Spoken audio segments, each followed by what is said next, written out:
Good morning, everyone. Welcome to City Hall, welcome to Council Chambers, and welcome to a meeting of the Los Angeles City Council for today, Wednesday, August 14th, 2002. The City Council meets every Tuesday, Wednesday, and Friday here in City Hall at 10 a.m. and meetings are open to the public. We invite you to join us and participate in local government. We can also be viewed live from home on your cable station, Channel 35. We can be viewed live via webcast from the city's homepage or heard via council phone. Mr. Clerk, please call the roll. Bernson, Galanter, Garcetti, Gruel, Hahn, Holden, Labange, Miskowski, Pacheco, Perry, Reyes, Ridley Thomas, Weiss, Sine, Padilla, 10 members present, and a quorum, Mr. President. Thank you. The council is now in session, and I would like to recognize, as first order of business, Council Member and Council President Alex Padilla for a presentation.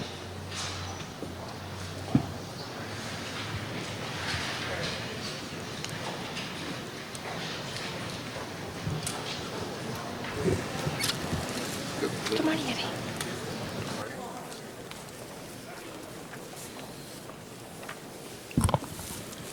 Thank you, Madam Chair. Colleagues, I want to take this opportunity to not only recognize but to thank the folks standing with me. Step forward here, don't be shy.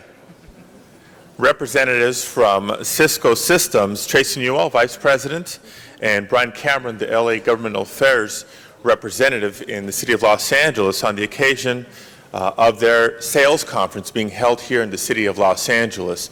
We wanted to take this opportunity to thank them, to congratulate them, and to welcome them, and to recognize them here in City Council because of what we know will be going on at the Convention Center.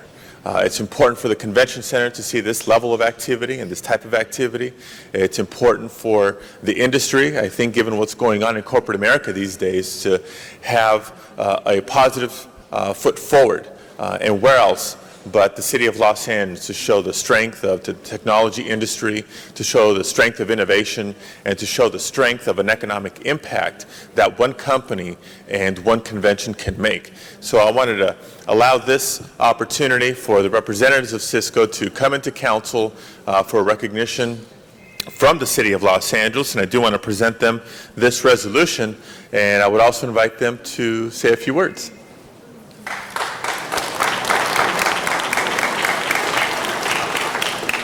So, thank you, Alex. On behalf of Cisco, I'd like to thank everyone present for allowing us to come into this great city. There'll be thousands and thousands of employees coming from Cisco worldwide to enjoy what Los Angeles has to offer. I'd also like to thank the City of Los Angeles for the terrific partnership that Cisco Systems has had with you throughout the last several years. We believe strongly that a real test of partnership is measuring what you give rather than simply what you receive. So we are very, very vested in ensuring the success of this great city. We have contributed greatly to the community centers. We believe that it's absolutely critical to cross the digital divide that exists today, that we have a presence throughout every community, and that every citizen have access to the internet and the educational devices that the internet brings to us. So we have made donations to the community centers just recently so that they can have access to the internet. We believe strongly in trying to improve the workforce and better enabling the workforce within the city of Los Angeles. So there's over 23 network academies that exist today throughout the city. For those of you that aren't aware of what the network academies bring to you, it's really a partnership between Cisco, the high schools, and the community colleges to better educate our high school students or students of any age to allow them to gain great degrees in the networking world.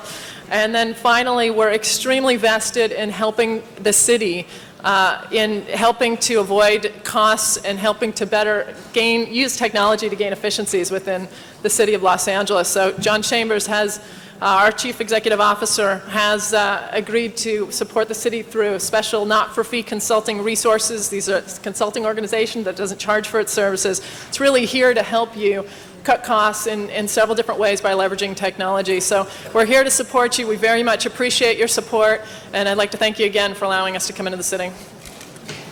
Thank you very much. Thank you, Mr. Padilla, and welcome to the city, to our Cisco friends. Just on behalf of Cisco Systems, I just want to thank you and just say our goal is very simple, and that's just to continue to make the city of Los Angeles, the greatest city in the world, have the ability to learn, live, play, and better through the utilization of technology. Thank you. Thank you. Chair would like to recognize Mr. Garcetti, who would like to say something. Very briefly, and also on behalf of Council District 4 and Tom LaBonge, wanted to thank Cisco for helping out in the library at Chair Moya to wire that library with computers and your donations, and we look forward. I know we talked about wiring a park and having maybe a wireless network somewhere in a neighborhood park, so we look forward to working with you on that. And thank you for those contributions to the community in CD4. Thank you very Mr. LaBonge. Add that, thank you, Madam President. Chair Moya School is at the base of the Hollywood sign, so in your marketing you could say that Cisco system is wired into the base of the Hollywood sign at Chair Moya Avenue School. Thank you. And Mr. Ridley Thomas. Madam President, members of the council, let me lend my voice to that which is proving itself to be positive corporate citizenship. And obviously, in a day and age such as this, we need more and more examples of the same.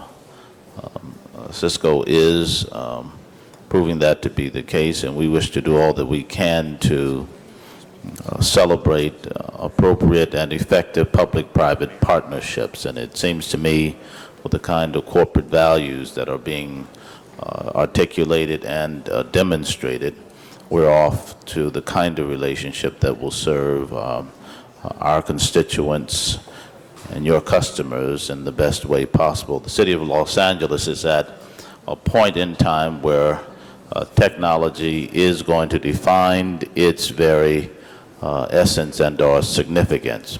And to the extent that the mayor and the council are intent on deepening the city's technological infrastructure so as to create the kind of competitive advantage that this region is capable of, we want to commend you and solicit your every involvement as we seek to reach those mutual goals and objectives. So thank you, and we appreciate that what you are doing.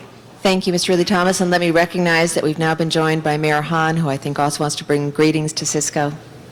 Thank you. I earlier telephoned John Chambers and thanked him for having this meeting in Los Angeles and bringing this activity to a great convention center and to bring it to Los Angeles. And again, we think if anybody wants to have a great meeting and a great event, Los Angeles is the place to do it. We're glad that Cisco is coming, and hope this will continue for many more years. Thank you.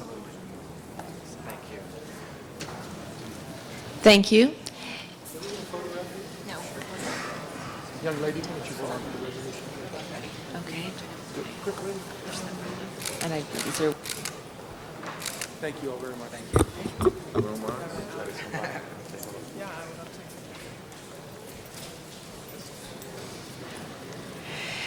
Thank you. The chair would now like to recognize Councilmember Ridley Thomas, who also has a presentation with Mayor Jim Hahn.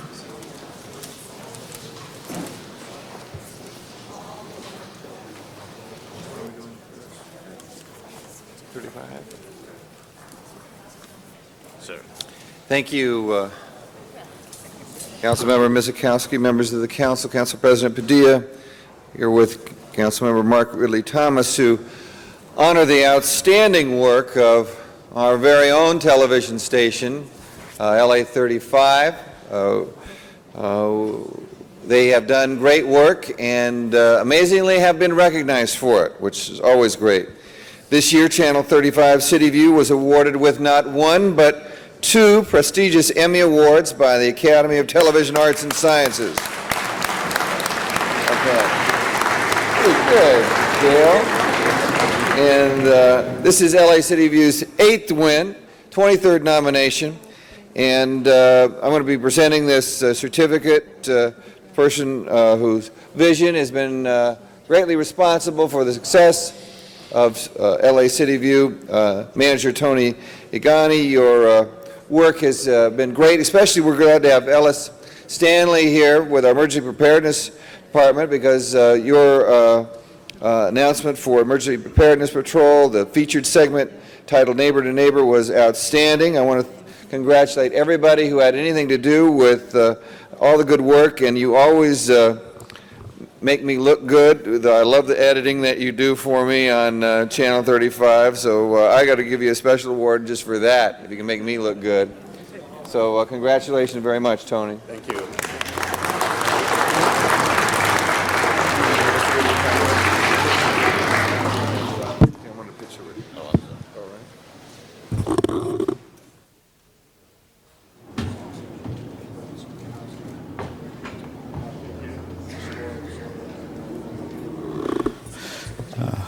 Mr. President, Mr. Mayor, I want to add my congratulations to the entire LA City View 35 production team for winning not 1 but 2 Emmy Awards this year.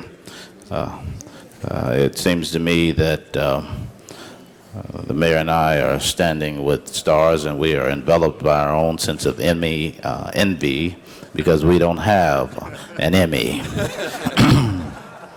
But Tony Igani and his team continues to distinguish himself. They continue to distinguish themselves, and they help us do what we need to do. It's an impressive level of offering a variety of educational and informative programs and messages for our audiences throughout the city. 2 examples will suffice. They were honored by the Academy of Television and Arts and Sciences on June 29. And one of the awards was in the category of Public Service Announcement for Emergency Preparedness Patrol, which was produced by Channel 35 in conjunction with the Emergency Preparedness Department. Ellis Stanley is here to take his bow as well. Give Ellis a big round of applause, won't you? The second was awarded in the category of feature segment for a story entitled Neighbor to Neighbor. The story profiled Japanese-American experiences after World War II and what this country's Arab-American Muslims in particular experienced after September 11. A comparative piece that was of extraordinary import, and through its programming, Channel 35 serves this community by providing what we have come to know in quotes as news you can use. And also it does it with an inspirational and informative set of stories. So no doubt, as I've personally experienced in my own dealings, as well as many of you, the professionalism and the creativity embodied in Tony's work and the staff's work has put us in good stead. And so we just take this moment to say that we are extremely proud of your efforts and congratulate you on behalf of a very grateful city and viewership who watches religiously, I suspect, Channel 35 City View. So thank you and congratulations. Ms. Perry? Ms. Perry, did you wish to speak on this presentation? Mr. Reyes. Thank you, Council President. I just wanted to share with you that for me, Channel 35 and all the information you give us and what you share, all the good work the mayor is doing in our city, the departments, has another benefit in that allows the mainstream, the private sector, the corporate sector to understand what it is the city actually does and allows for them to understand what our neighborhoods are like. When you look at our diversity, when you look at our cultures and language, many times the mainstream corporate sector, our neighborhoods just don't fit at times the suburban mold. We just don't. We're a very rich city. We have an international flavor. And when you allow us to share our culture, our flavors, our foods, our customs, it gives the city a whole different dimension and perhaps enlightens folks as to how we truly are an international metropolis. And for that, I thank you. Mr. Labange. Thank you, Mr. President.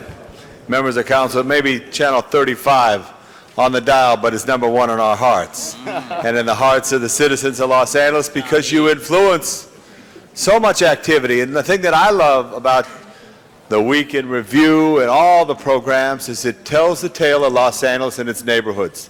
And Tony, you do an absolute fabulous job, and all your staff and the people behind the camera, and getting up at early in the morning and going down storm drains and doing all the crazy things that you do to capture Los Angeles. So I just wanted to congratulate you for all the creative spirit that you've done and working with all the departments. And you've also pushed the other departments.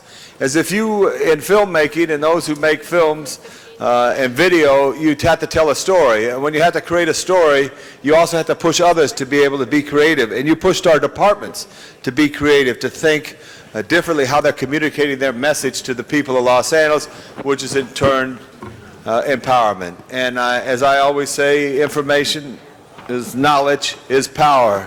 And God bless Hal Burnson for all he's done in organizing people in the 12th district. But you organized the whole city, and you also spread the word outside the city for those who catch the satellite and Channel 35. Congratulations to each and every one of you. Thank you. We couldn't have won this without Tom Labange because it's all about the material, and that is the content right there for Channel 35. Thank you. Ms. Gruhl, followed by Mr. Zine and Mr. Garcetti. I just want to similarly congratulate Channel 35.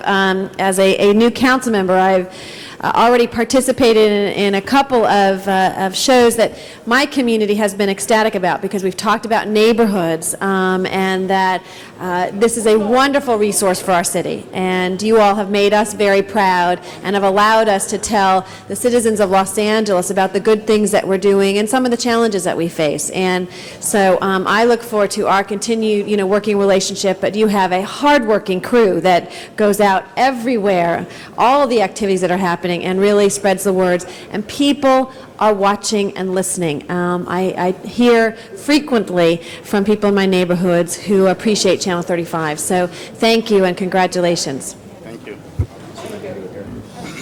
Mr. Zine.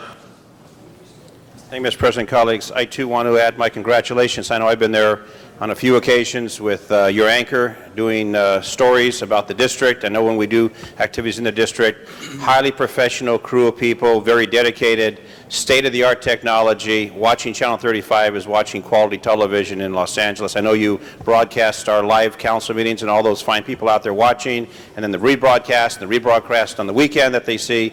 Quality for the community, quality from the professionals that work there, and congratulations, and keep up the good work because people depend on you every single day. Thank you very much.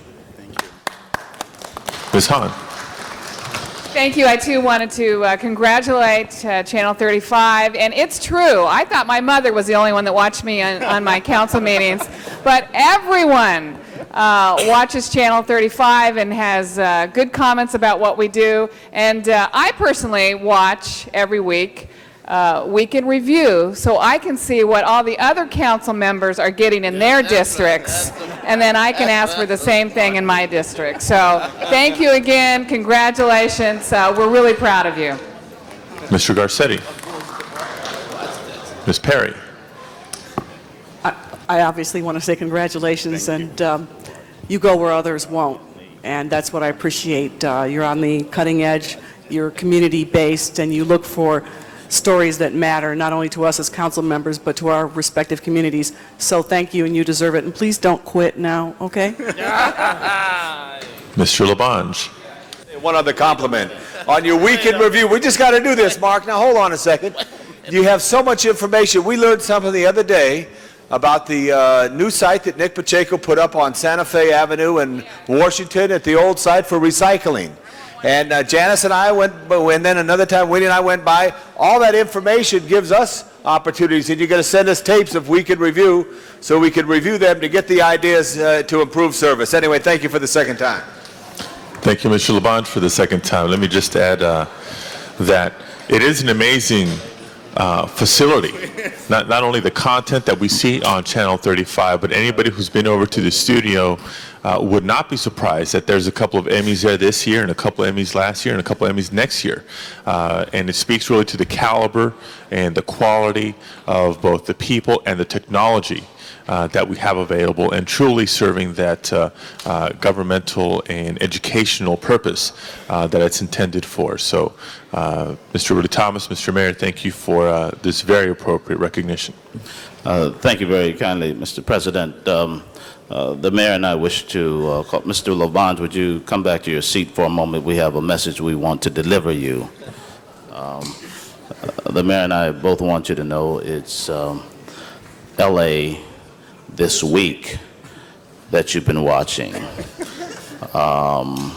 LA this week. All the council members should say LA this week. They said you said Weekend Review. That's another channel. The mayor said that that's Mr. Rosenthal. Now. I watch that too. So No. I watch it all. You're watching everything. Everybody. Screen like that. Mr. Labange is watching everything. So, LA this week, Channel 35, we celebrate them with high praise. Tony Ellis. Mr. Mayor and members of the council, thank you so much for this honor. I'm truly, truly touched. I do want to thank the immediate crew behind me, Gail Choice, our anchor for LA This Week, and writer, Rich Samuels, our producer for the show, Anna Marcos, the anchor responsible for one of the Emmys, Marlon Jones, one of our editors, and Robert Manserio, who was the director of the piece for the Emergency Preparedness Patrol, which of course was co-produced with the Emergency Preparedness Department. I want to take this opportunity, though, also to thank a whole group of people that you'll never see, folks that are behind those cameras right now. And I just want to make sure their names is mentioned, and I do accept this great honor on their behalf. Those are Wendell Ayala, Adrian Balladares, Dave Brown, Camilo Chilcott, and Francisco Montano, which you're all behind the cameras right now. Chris Kalman, Marlene Crump, Monty Doherty, Taffy Eason, Sohail Hilu, Ted Lin, Jim McBride, Jerry Mendez, Francisco Montano, John Worthy, Michael Flynn, Laura Roberts, Chris Koenig, and Jamila Hammond. This is truly a collaborative process, and it is because of these folks and folks behind me that the channel is as successful as it is, and I thank you again. Mr. Mayor, members of the council, I first want to thank the Academy and everybody. And all the little people. But I would really like to, again, say ditto to everything that's said about Tony and his crew. You take an idea and they really made it successful. This is actually the third award that particular PSA has won.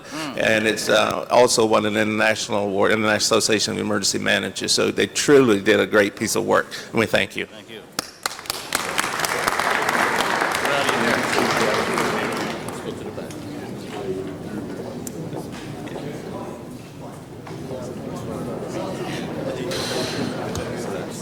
Thank you, Mr. Ridley Thomas. Chair recognizes Mr. Zine for a presentation.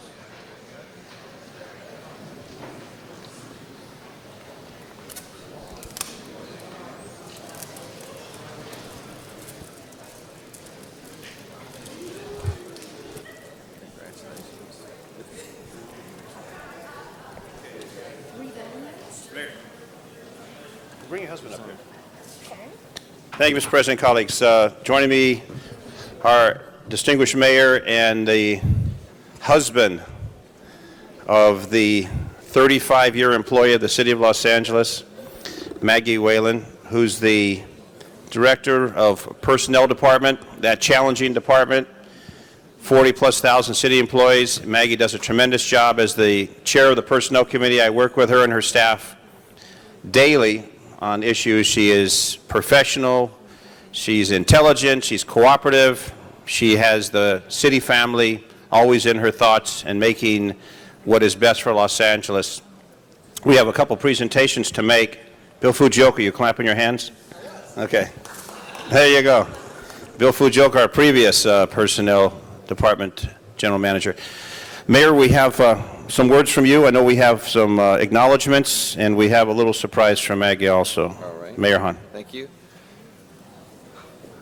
Mr. President, members of the council, it is indeed a great honor for us to recognize the work of an exemplary employee, Margaret Maggie Whalen, who has been with the City of Los Angeles for 35 years, starting out as a clerk typist in the Personnel Department, moving up through the ranks, actually has had a number of assignments in the city, including the executive officer of the Department of Recreation and Parks, even for a brief stint, job similar to yours, Council President, interim manager of the LA Zoo.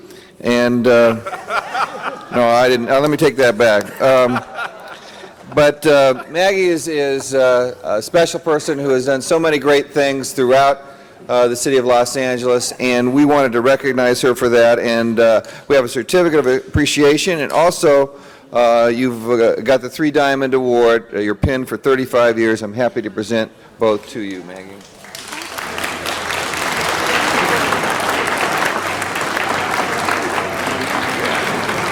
And we also have for Maggie this arrangement because you're so beautiful as well as professional.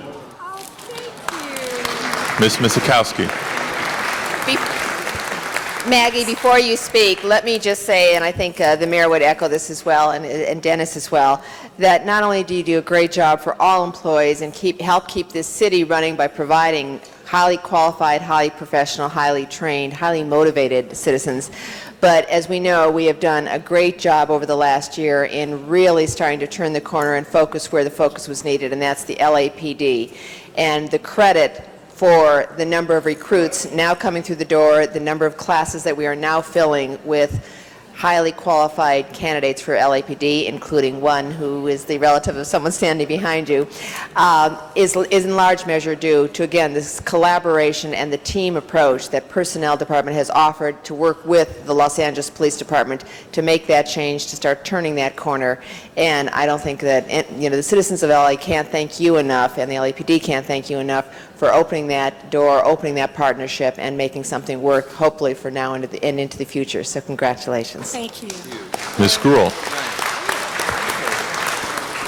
I similarly want to add my congratulations. I quickly turned around when they introduced her and I said, she's not retiring. She can't do that. No. So I was pleased that that was not what was happening. Maggie and I bonded on a zoo trip how many years ago when I worked for Mayor Bradley and trying to look at zoos across the country. And not only does she do a wonderful job when she was there at the Recreation and Parks, but also as personnel, but she's got a good sense of humor and someone who is dedicated to the city. And I just want to add my congratulations to today, and glad that my first scare was not that you were retiring, but just congratulating your service. So we look forward to many, many, many years to come. Thank you. Thank you very much. Mr. Ridley Thomas. Mr. President, members of the council, I think when we think about an exemplary city employee, it is hardly difficult to think of the name of Maggie Whalen. having served for a stint as chair of the Personnel Committee and benefiting from her rather extensive background in city service, it just made the task a lot more pleasant and uncomplicated. I think Mr. Mayor, Mr. Zine, Ms. Whalen is a doer, and she seeks to resolve the problem, not make it more challenging than it needs to be.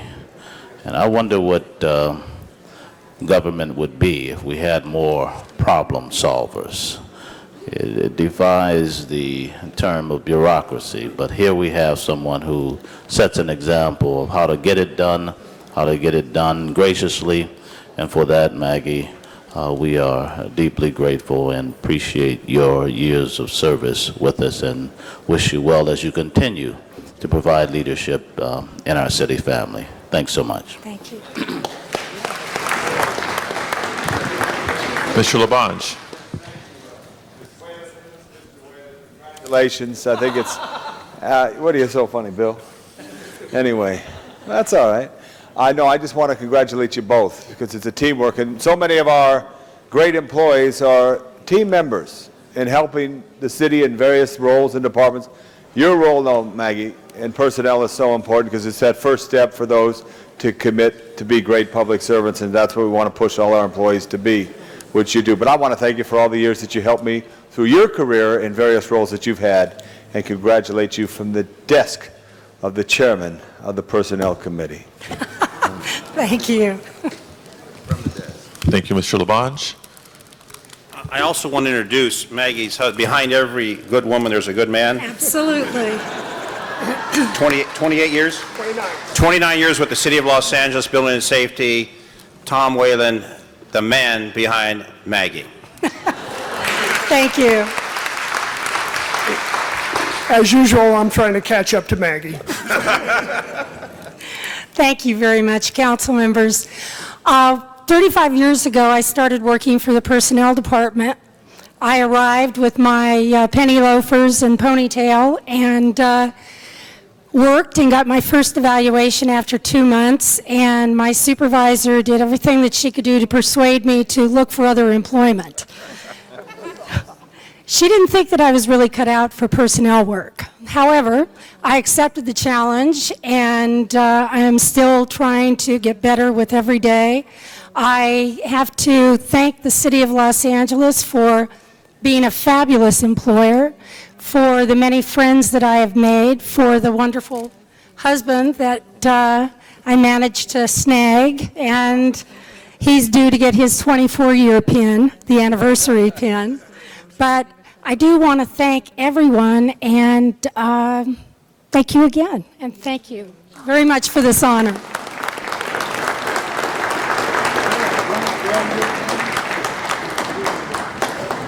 Thank you, Mr. President. Thank you, Mr. Zine. Mr. Clerk, first order of business, please. Approval of the minutes. Mr. Holden moves, Ms. Perry seconds. Commendatory resolutions for approval. Mr. Zine moves and Mr. Labange seconds. Before starting the regular agenda, there's a few items to be addressed. Item number 4, a request from Building and Safety Department and Council District 8 that this matter be continued until September 10th. Members of the council request to continue item number 4 for 3 weeks to September 10th. Seeing no objection, item 4 shall be continued. Item number 7, a request from Building and Safety Department and Council District 6 to receive and file that matter. Request to receive and file item number 7, members. Without objection, that will be the order. Next item, please. In item number 27, a request from Council District 7 for Council District 14 to continue that matter until Friday, August 16th. Request to continue item number 27, also without objection. Next item. On the regular agenda, we have several commission appointments. The first appointment is the reappointment of George Stavarius to the North Valley Area Planning Commission. There is a Planning and Land Use Management Committee report recommendation. Okay, if Mr. Stavarius can come forward at this time. Members of the council, consideration of this commission nominee has been held in committee. Are there members of the council wishing to ask questions or make comments? Seeing none, let's proceed with the votes. Mr. Clerk, would you please open the roll, please close the roll, and tabulate the vote? 14 ayes. That is approved. Congratulations. Thank you. Thank you for serving the city.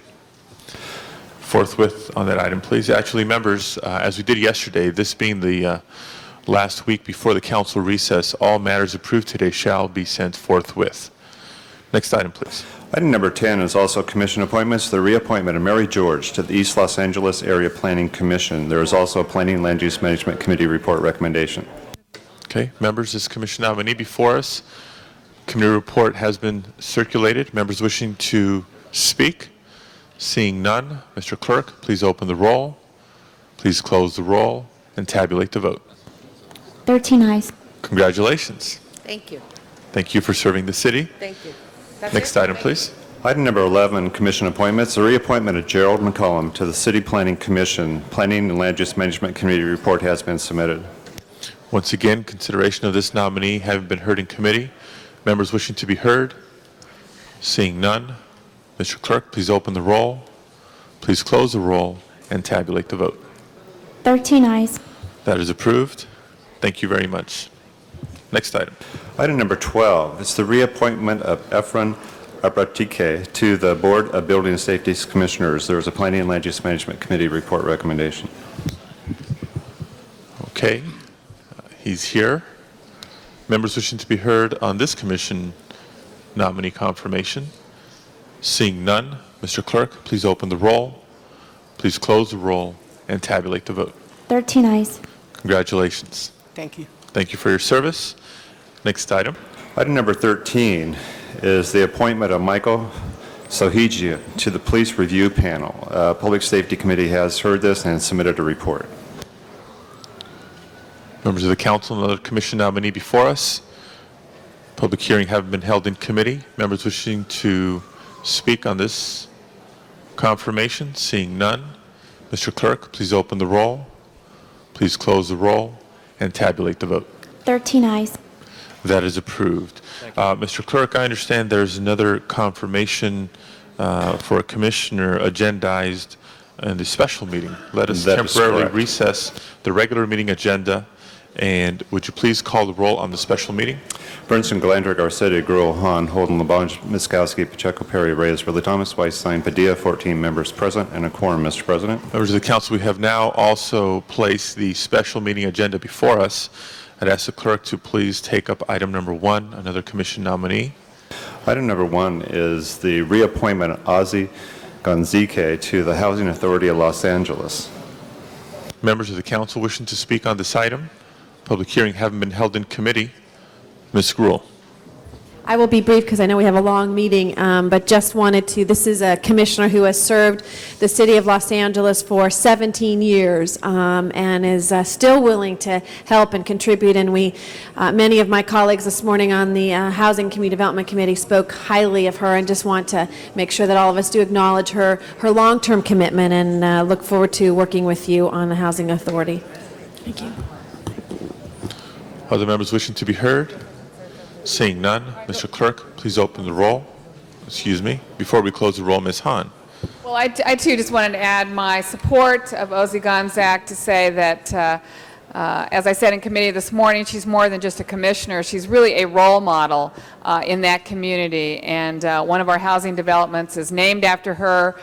She's certainly been a legend, a living legend in the Watts community for as long as I can remember, and she's the kind of really dedicated, passionate people who really have given their life in service on this particular commission and in our developments, and it's no easy task.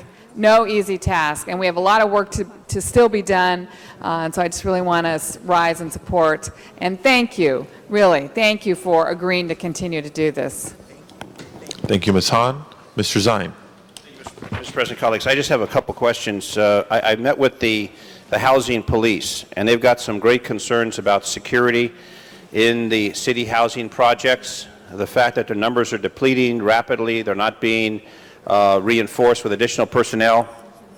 And I ask, what is your plan? I know you've been on that commission, and are aware of some of the crime problems that we have in those developments.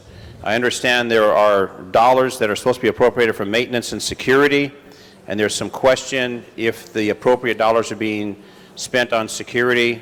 And as their numbers deplete and the LAPD's numbers deplete, we do have serious problems that have to be addressed in those developments. Can you please respond to that? Yes, I would. I'd be happy to respond to it. And as you know, our security or police department is a supplement police department.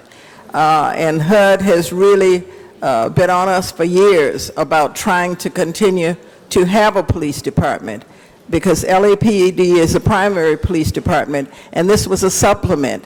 But as you know, since money and funds has been cut, particularly drug elimination money was cut, and that had a big effect on our being able to continue with our police department in the terms we had done. We're still trying to find money to continue the security department, but that's questionable. I don't know whether we will be able to continue or not. But we all have concerns. The police department is not the only one. We have a very big concern about security in the police, in the public housing. But we can only do with the money we have. We're still trying to find money to provide security. But that's questionable, but we will continue to struggle to do that, as we have done over the years. Okay, and there's no plan to eliminate that police department from the housing projects? Only if the money is not, if we can't find money to continue it, we cannot continue it if we don't have the money to do it. And that's the only reason. And they're searching for dollars to do that? We are searching for it in every way we can. All right, thank you. You're welcome. Thank you, Mr. Zine. Other members wishing to be heard? Seeing none, Mr. Clerk, please open the roll, please close the roll, and tabulate the vote. 14 ayes. Congratulations, you're approved. Thank you. Thank you for your service. Mr. Clerk, let us leave the remaining items on the special meeting agenda on the desk. Let us temporarily recess the special meeting, return to the regular meeting agenda, and take the CRA items next. That's item number 1 is a joint meeting with the CRA board. Okay, item number 1 now before us. This is a joint public hearing and joint meeting of the Los Angeles City Council and the Board of Commissioners of the Community Redevelopment Agency of the City of Los Angeles to consider the approval and adoption of the proposed amended redevelopment plan for the Los Angeles Harbor Industrial Center redevelopment project. The proposed amended redevelopment plan is to be approved and adopted pursuant to the Community Redevelopment Law of the State of California. This is also a public hearing on the review of the Los Angeles Harbor Redevelopment Plan and 5-year implementation plan, evaluation of the LA Harbor redevelopment project, and proposed amended 5-year implementation plan. Mr. Clerk, would you please call the roll of the members of the City Council and the members of the Community Redevelopment Agency? Burnson, Galander, Garcetti, Gruel, Hahn, Holden, LaBonge, Miskowski, Pacheco, Perry, Ridley, Thomas, Weiss, Sine, Padilla, 14 members present. And for the CRA board, Farrar, Ornelas, Schaefer, Battle Bay, and Wu. Let the record reflect Mr. Ornelas is not here, but we do have a quorum. I now declare the joint public hearing on the proposed amended redevelopment plan, the review of the LA Harbor redevelopment plan and the 5-year implementation plan, the evaluation of the LA Harbor redevelopment project, and the proposed amended 5-year implementation plan for the LA Harbor Industrial Center redevelopment project open by the City Council and the Community Redevelopment Agency. Please note that this project area is also referred to by the community as the Wilmington Industrial Park, and these names or references may be used interchangeably. Pursuant to law, it is my responsibility as Council President to preside over this joint public hearing. This is the time and place set for the joint public hearing as specified in the notice published and posted pursuant to the Community Redevelopment Law. This is the time to comment on or object to the proposed amended redevelopment plan, as well as to object to any of the proceedings taken in connection with the amended redevelopment plan, including this hearing. Guards, could you help me maintain order and the appropriate level of quiet in chambers, please? This is also the time to comment on the review of the LA Harbor Redevelopment Plan and 5-year implementation plan, the evaluation of the LA Harbor Redevelopment Project, and the proposed amended 5-year implementation plan for the LA Harbor Industrial Center Redevelopment Project. In a few minutes, we will take public comments, so all those wishing to speak should turn in the speaker information card. Blank speaker cards are available for you at the rear of the council chamber. The community redevelopment law requires that we follow certain procedures in the conduct of today's joint public hearing. Persons making statements and comments are asked to direct them through me. All persons desiring to speak will be given the opportunity to do so, subject to a time limit of 2 minutes per person. The order of procedure for today's hearing will be as follows. First, the agency staff will present a brief report of the history and background leading up to the proposed amended redevelopment plan for the LA Harbor Industrial Center Redevelopment Project. Second, agency staff will also present a brief summary of the agency's report to City Council on the proposed amended redevelopment plan and the progress report on the proposed amended 5-year implementation plan, fiscal year 2000 through 2004, for the LA Harbor Industrial Center Redevelopment Project. Next, we will receive any written statements submitted for this hearing. Then we will receive any oral comments from the audience. Remember to please fill out and submit a speaker card if you desire to speak. After questions, comments, and objections have been responded to as needed, the Community Redevelopment Agency and the City Council will then consider action on the matters before them. Before I turn to the staff for their beginning presentation, I'd like to call upon Councilwoman Janice Hahn for introductory comments. Ms. Hahn. Thank you, Mr. President, colleagues, CRA staff and commission, and community members who have come down here today. Just want to welcome you for being here today. I look forward on hearing everybody's thoughts about this project. The Wilmington Industrial Park is a project that I'm very excited about and has been a project in the Wilmington community that many see as really the cornerstone for redevelopment and economic development throughout really the whole harbor area. So I look forward to this process this morning and look forward to working with all of you in really making this a reality. Thank you, Ms. Hahn. I will now call upon Jerry Charlin, or his representative, as administrator of the agency, to begin the staff presentation. Thank you, Mr. President. Good morning. My name is Don Spivak. I am the Deputy Administrator of the Community Redevelopment Agency. Mr. Charlin is out of town unavoidably. He did wish to be here, but was not able to do so. The actions before you relate to the redevelopment plan for the LA Harbor Industrial Center Redevelopment Project, also known as the Wilmington Industrial Park. At the request of the Wilmington Industrial Park Advisory Committee, the primary change in the amended redevelopment plan before the Council and the Agency Board for consideration today is extension of the agency's power of eminent domain for another 12 years. This tool is necessary in order to continue to alleviate conditions of physical and economic blight and to assemble land of a sufficient size in which to foster new industrial development that will provide new jobs to the Wilmington community. Other changes in the amended plan, as recommended by the Advisory Committee, include the following: additional redevelopment plan objectives and actions, additional development controls and limitations to encourage better designed facilities in which to enhance the overall image of the project area, such as site coverage limits, building height limits, setback requirements, site access requirements, off-street parking requirements, off-street loading area requirements, open space, landscaping and paving requirements, outdoor storage, yard uses, and refuse requirements, rehabilitation requirements, and additional building materials standards. In addition to the proposed amended redevelopment plan, the agency is also seeking council consideration to adopt an ordinance which will eliminate the time limit for establishing debt under the Los Angeles Harbor Industrial Center redevelopment plan. Currently, the agency will not be able to incur debt in the project area after January 2004. Under redevelopment law, debt not only applies to the issuance of bonds, but also to any agreement, owner participation agreement or disposition and development agreement that would obligate the agency to provide financial assistance.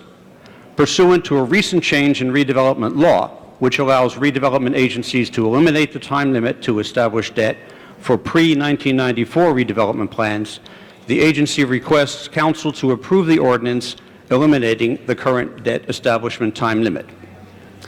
The LA Harbor Industrial Center redevelopment project is located in Wilmington in the 15th Council District.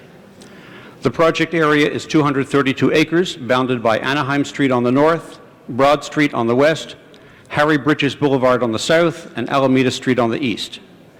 The area is immediately north of the Port of Los Angeles and was formerly the Wilmington oil field, having at one time at least 100 active oil wells. As a result of this and other issues, the project area received a Brownfields designation in the year 2000. Efforts to revitalize the area began in 1974 when the project area was first established by the City Council in an effort to generate labor-intensive industries and reduce blight. During that time, the project area was in a state of severe economic decline and physical deterioration. Today, although much has been accomplished, the project area continues to have an incongruent mix of privately owned industrial buildings, some office structures, scattered residential dwelling units, oil extraction equipment, automobile salvage yards, and unimproved streets and alleys. Redevelopment efforts have fostered the emergence to date of a modern industrial park with street arterials and utility systems designed and built to industrial standards, providing a new economic and employment base within the Wilmington community. Redevelopment has equipped the project area with more than $10 million in public improvements in the form of new streets, sidewalks, curbs and gutters, storm drains, and sewers. Redevelopment has coordinated major cleanup and land assemblage activities. These improvements have transformed an underutilized wasteland into headquarters or locations for more than 75 businesses, resulting in 33 new developments comprising nearly 700,000 square feet and $30 million in private investment with at least 1,200 new jobs. Nonetheless, today it is estimated that approximately half of the project area is underutilized, with auto and marine salvage yards, oil extraction sites, small manufacturing operations located in sheds, tin-sided buildings, and similar portable structures. Despite the progress made by the agency over the last 27 years, the following is a summary of constraints that are likely to impact future development if the amendment is not adopted and the power of eminent domain is not extended. Lack of regular code enforcement has created areas within the project area that are dominated by dirt lots, junkyards, and illegal dumping, creating an unwelcome appearance for potential investors. The project area contains 659 parcels and 127 structures. 50% of the parcels are in deteriorated condition. Only one of the vacant sites is in excess of 36,000 square feet, which is still considered to be insufficient in size by industry standards to accommodate a typical tilt-up construction industrial warehouse building. The project area is presently unable to compete with other modern industrial parks because of its parcelization patterns containing small, oddly shaped lots, obsolescent and substandard parcel sizes, existing oil extraction activity, and subsurface and soils conditions which hinder land development potential, and the prevalence of depreciated land values and impaired investments. The project area is zoned for light industrial uses, but originally platted for residential development, with residential-sized lots and street widths. This is an inefficient situation from the perspective of creating developable property, accommodating a diversity of manufacturing, light industrial, and specialized warehouse uses. Numerous city code violations are apparent. Illegal dumping on both public and private property continues to be problematic and is a significant deterrent in attracting new business to the project area. The relatively low level of building permits issued in the project area, 61 totaling $7.1 million in valuation, during the period January 1990 to November 2001, indicates that there has been a pronounced failure by the private sector to invest in the project area. The agency adopted the 5-year implementation plan for the project area in April 2001. In addition to considering the amended redevelopment plan today, we are holding a public hearing regarding a proposed progress report and amended 5-year implementation plan. Under the amended 5-year implementation plan, the agency will continue to carry out activities aimed at creating a healthy, active industrial center with the physical and economic strength to maintain itself. More specifically, the agency will complete an economic adjustment strategy that will attract new private industrial development. The strategy will include development of a website for the project area that will promote opportunity sites to the development community, market redevelopment programs, facilitate real estate inquiries, and provide important parcel data information to include subsurface conditions in which to facilitate the evaluation of site assembly. Efforts will be made to attract port-related uses to the project area, attract businesses that will export goods from the LA Harbor, and can provide new jobs to the residents of Wilmington. Design standards clarified in the amended redevelopment plan will be adhered to for the purpose of enhancing the overall image of the project area with quality building design, landscaping, proper fencing, and pavement of yard uses, along with increased effort on code enforcement. In addition, the project area has been awarded a $1.26 million Brownfields Economic Development Initiative grant and $9.4 million in Section 108 loan authority for the expansion of 2 businesses that together will provide at least 200 new jobs. In closing, the agency wishes to acknowledge the Wilmington Industrial Park Advisory Committee, comprised of businesses, property owners, union representatives, community organizations, and residents. The CRA has been working with this committee for 28 years. Their knowledge, duration, and commitment to the success of the project area is admirable, as is the leadership and support of the 15th Council District. The agency also wishes to recognize the hard work of the Wilmington Task Force of several city departments led by the Council Office. Their goal is to carry out effective law and code enforcement, not only to counter crime and blighting influences, but also to instill confidence that the Wilmington Industrial Park is safe and a good place to invest. This concludes my remarks. Thank you. At this time, are there any questions by the members of the council or of the agency commissioners?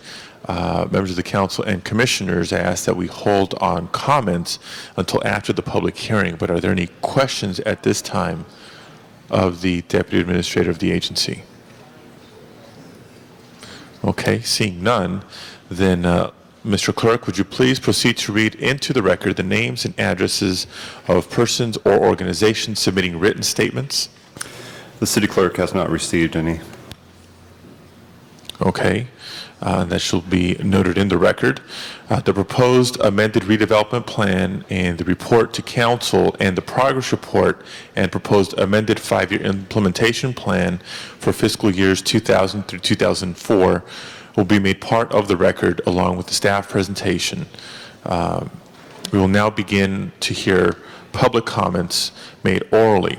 As I call members of the public forward, we'd ask that you please begin your comments by giving your name, address, and the organization, if any, that you represent, and whether you own or rent property or live within the project area. And once again, we do ask that you limit your comments to 2 minutes per speaker. At this point in time, the council and the commission calls forward Mr. Kevin Tamaki, to be followed by, I believe it's Creasy Adams and Norman Liu. Good morning, Mr. President, council members, and commissioners. My name is Kevin Tamaki. I'm with SBC Pacific Bell, 1010 Wilshire Boulevard. I'm proud to be a past member of the Wilmington Industrial Park Advisory Committee, and I strongly support the adoption of the recommended amendment to the redevelopment plan and also adoption of the implementation plan. I want to express to you the hard work of the committee members, also the dedication of the staff of the CRA, plus the very sound leadership of Councilmember Hahn.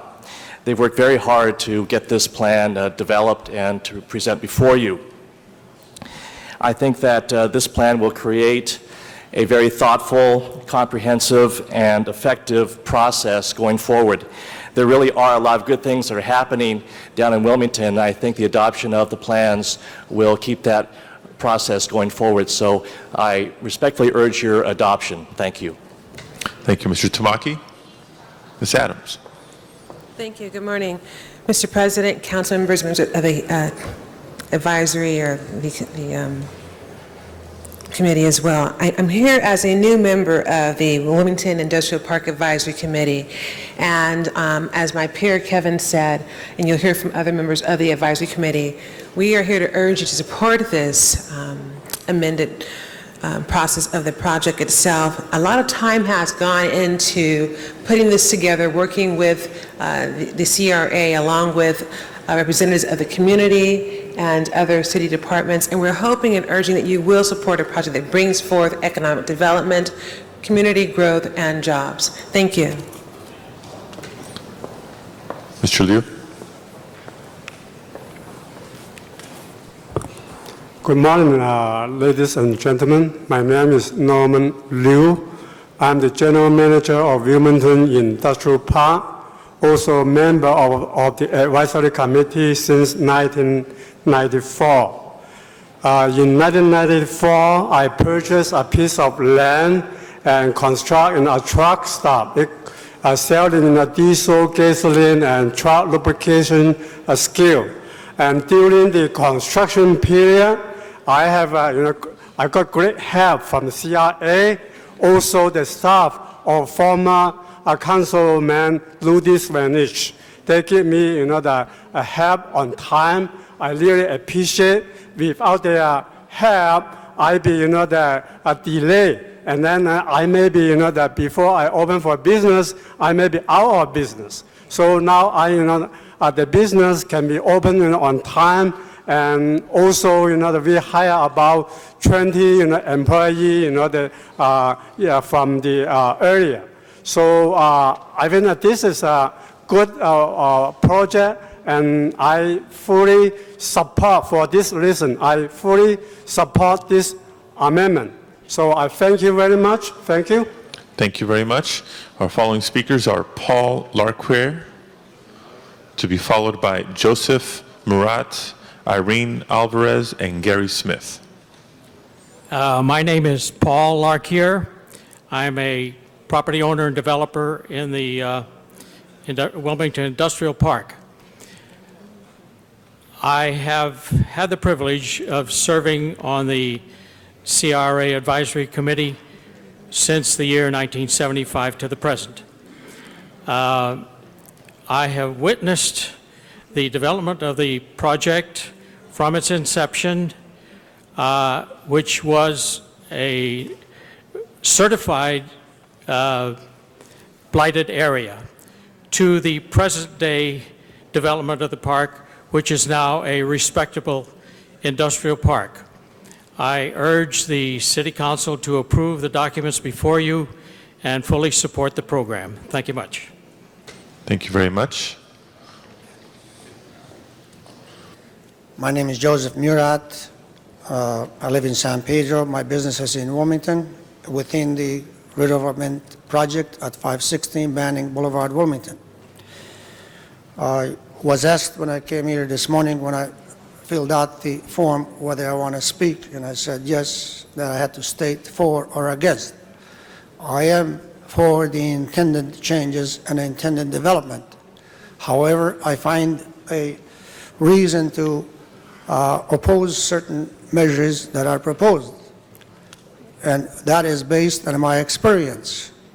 We have a problem presently with the redevelopment agency, and more so with the advisory group which advises the agency on behalf of the council district, if I understand it correctly. There has been gross discrimination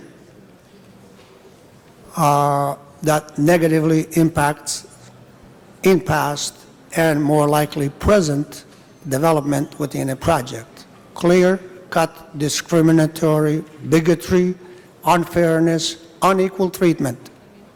So if we are to give agency more power, which more likely they deserve, some guidelines should be put in place that the agency itself acts fairly, non-discriminatory, and equal to all developers, tenants, property owners.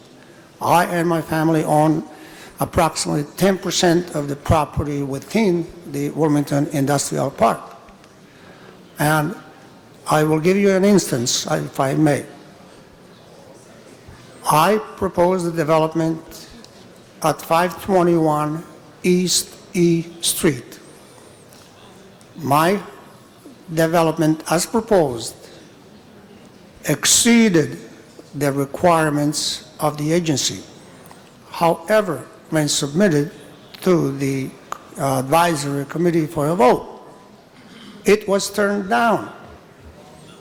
They asked me, for example, the agency did, would I consider, instead of putting a chain link fence, would I consider putting a ornamental iron fence? I said no. I said I will go even further. I will put a solid masonry wall, full perimeter of the developed area. However, again, when it came to the vote, it was voted down. When I raised the question, why are you voting against it? I was told, we don't have to give a reason.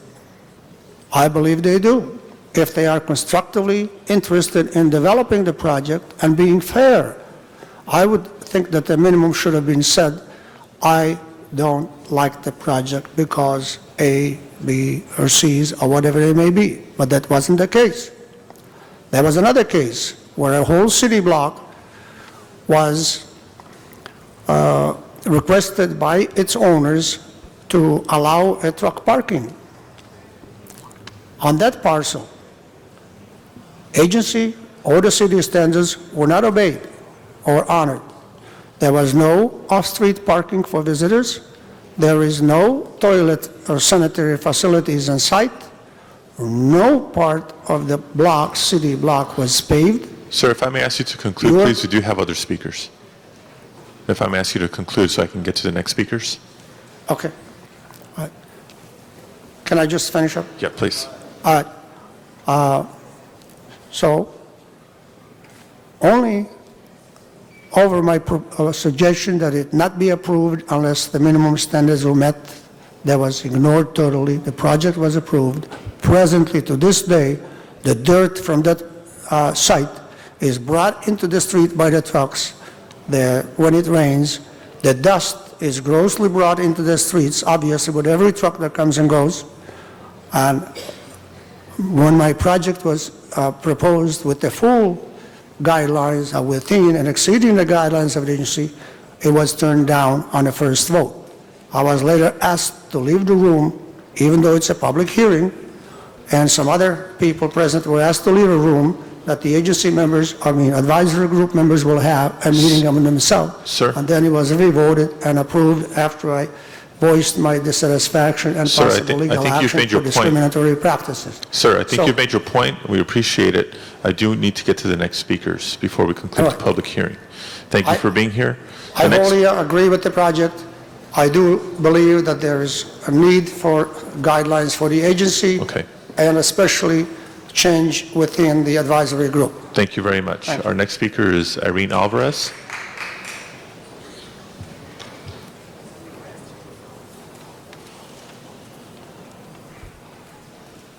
Good afternoon, ladies and gentlemen of the council and committee. My name is Irene Alvarez, and I reside in San Pedro. We rent a piece of property in the city of Wilmington, right in the middle of the redevelopment project, which we know in the future will be good for the community. But our present problem is with the inspectors of the committee who have come, and it seems, I guess as the other gentleman said, a little bit prejudiced. They made certain statements that in order for us to continue where we are, we had to go to building inspectors for a permit of occupancy. Now, this piece of property that we rent is our own storage facility. It has nothing to do with dismantling any mechanical work other than doing small repairs on our own equipment. It's fenced off very nicely, and they insist that we put in a minimum of 6 parking spaces for our own storage facility, for nothing other than that. We do not rent out any property. We do not store anybody else's but our own. We have trucks, container, another one that we use as a workshop. And we've gone to Mr. Brad Neighbors, and his comment was, if you do not comply with this, we'll start citing you and start fining you and taking you to court. Now, we have complied as much as we can, but to put 6 parking spaces for a facility that is self-storage does not seem reasonable to me. Ma'am, we appreciate your concern. Can you also state for the record if you are for or against the proposal? I am for the proposal because I know in the future they are going to come. Okay. Like all areas. I worked in the Carson area, and like I said, we maintain a property there, but we are for it. Thank you very much. The way that their inspectors are handling it is my complaint. Okay. Thank you very much. Our next speaker is Mr. Gary Smith, to be followed by Jay Laboué, Tom Politeo, and Ernesto Nevarez. Good morning, Mr. President, council members, and CPA commissioners. My name is Gary Smith. I'm the West Coast representative from the International Brotherhood of Teamsters. I'm an organizer on a campaign to unionize 10,000 port truckers in the ports of Long Beach and LA. My business address is 3888 Cherry Avenue in Long Beach, 90807. These trucking jobs used to be middle-class jobs with benefits, used to be decent work. Since deregulation, now they get about $8 an hour and no benefits. One reason the truckers get so little dignity and money is because of the hyper competition among the small trucking companies in the ports, the misclassification of most of the drivers as independent contractors, which prevents them from being unionized under National Labor Relations Board. And what I'd like to address this morning is many of the small companies, the industry term for most of them is bottom feeders, flagrantly violate the code and zoning regs. Many of them are located in the CRA project area. So I'd like to commend City Council Member Janice Hahn for her efforts in this first year of office to have more enforcement of the pertinent regulations. I'd like to just encourage that as this plan goes forward, that focus on enforcement continue. The Teamsters have negotiated with big legitimate companies about coming into the port drayage. They say, unless you clean up the industry, and we can't afford to pay the drivers what needs to be paid. So I rise in support of the amendment, this proposal before you, just to say the economic development will take place when legitimate companies can play on a level playing field. Thank you. Thank you. It's Jay Laboué, or if not, let's proceed to the next speaker, Tom Politeo, and Ernesto Nevarez to follow. Good morning, everyone. My name is Tom Politeo. I live in San Pedro. I do not own any property in the redevelopment area. I'm a volunteer with the Sierra Club. I am the Speaker Bureau Chair for the Sierra Club in the Angeles chapter, and I'm here today to speak for all 700,000 Sierra Club members in the United States. The problem in the Port of Los Angeles, particularly in Wilmington, is not unique to this port, but is an especially pressing problem in the Wilmington area. I'd like you all to imagine for a moment a typical kind of a situation in this area that is begging for redevelopment. Imagine a dirt lot separated from a paved city street by a curb. The lot is used to repair trucks. When a big rig comes along, it drives over the curb and pulls onto the dirt lot. Their repairs are done over the open dirt. If oil, fuel, or grease should spill, it goes into the dirt. And it's going to be a cleanup cost for somebody one day in the future. And a person who's operating a lot the way these places are run is not going to be somebody who's going to be able to afford the cleanup, because they couldn't afford to pave the lot in the first place. The employees at the business in a place like this use an outhouse. There's no fixed structure. It's like a construction site. If they have an injury, they may not have a good place to clean themselves up. If they need to call for help, they may not have a phone. If they happen to have a cell phone, they may not have signage or a street number in front of the location where they're at to tell the paramedics where to come to. This is not an exception in Wilmington. This is a very common situation. One of the first strong and positive steps I've heard recently to deal with this sort of thing has come from Janice Hahn's office in an effort to clean up some of the junkyards. I do not think that the kind of problem we see in the industrial parks here in the Wilmington area would exist in an industrial park in West Los Angeles, because people there are more affluent, more well-connected, and it wouldn't be permitted to stand. We need to do something to deliver equal enforcement of the law inside the city of Los Angeles and hold the city of Los Angeles together. To do that, we need to be doing the enforcement in this area. Without the enforcement, the redevelopment plans are going to produce situations where businesses need to compete with fly-by-night operations. I've got a lot of images, if there's any doubt to the gravity of the situation here, that I can show you. We've published some of them in our Sierra Club newsletter about a month ago. Showing some of the kind of activities that go on there. I've got them loaded on a computer here as well, so if there's any questions regarding that, I can be glad to provide those here today. Thank you very much. Mr. Navarez?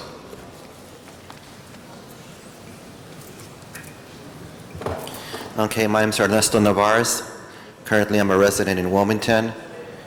I was born in San Pedro in 1958, and I've been a lifelong activist going back to the early 70s in the harbor area. I don't represent 750,000 Sierra Club members or 1.5 million Teamsters. I'm here representing myself, but I do speak for a lot of the community, including truck drivers who work in the harbor. We have an underground economy. And the underground economy is known to be centered in the industrial park area. The third world, some of the areas north of Anaheim, and used to be a place we called Ghost Town. But there is a third world environment where there is no rule. The one that rules is the one that comes and collects the rent from you. Okay, it's the wild, wild west. I'm here supporting Ms. Hahn, but I ask, please, more enforcement in the interim. Don't wait to enforce and get something great for us, but now, let's get that area into compliance. Let's make sure that businesses there have to follow at least minimal current DPS requirements, especially the use of land permits. Trucking companies go to City Hall, apply for a permit, they're told, you're in interstate transportation, you don't have to pay city tax. That means I don't need a city permit as well. That's not true. Real quick in ending, one of the best things we all know in Wilmington is the Menudito. Second best thing was the truck stop. It's a Class A truck stop, but if the only problem is he rents out part of the space to Walter Lopez Trucking. And I'm sure that's going to stop tomorrow. We got to get rid of the Walter Lopez Truckings that rent places that he shouldn't be at. We got to stop all these trucking companies who are fly-by-nights, and let's hope for big capital to come in. Capital which is coaxed to come in with tax incentives and development monies. So I'm here in favor of the project, and please clean it up. Thank you. Thank you very much. This concludes the public comment for this hearing. And oral comments will be made part of the record. We now turn back to the agency staff to see if they desire to respond at this time to any of the written or oral statements and comments just presented. Thank you, Mr. President. A couple of brief things. The issues and the problems are very clear in this project area, and that is the primary reason for seeking the amendment. I would like to point to a few things that are in the 5-year implementation plan that is before you that are intended to help address them. The first is the economic adjustment strategy for the Wilmington Industrial Park, which is intended to help identify the complex impediments to development as well as methods to attract industrial users to the area. As we attract better industrial users, stronger industrial users, some of these issues will be addressed through the redevelopment effort itself. The second is the Brownfield Demonstration Program, which has already provided for a number of environmental site assessments in the area to help improve the database and to be able to address a number of the issues of contamination. And the third is that there is a substantial code enforcement, cleanup, and beautification program provided for working through the Wilmington Task Force as part of the 5-year implementation plan, also to address many of the issues that have been raised in the testimony. Okay. At this point in time, are there any final questions or comments by members of the City Council or agency commissioners? Let me turn first to the commissioners. If not, then I'll proceed to the members of the City Council. Mr. Chair, did you wish to say?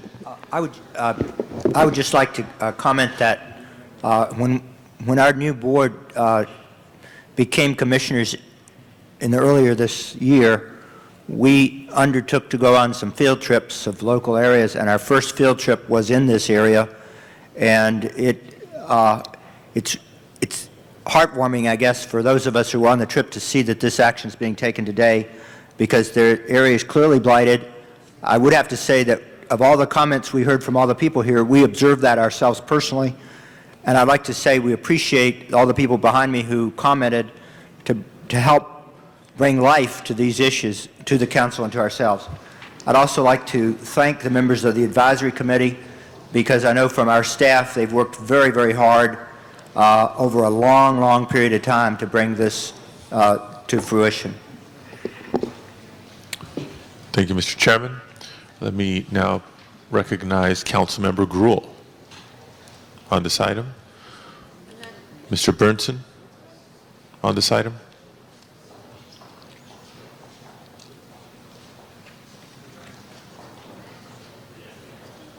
I just want to make sure we do one thing, and it's the usual thing, and that is that we put a cap on the administrative costs on this project so that the money we use, the increment money, is used for what it's intended for.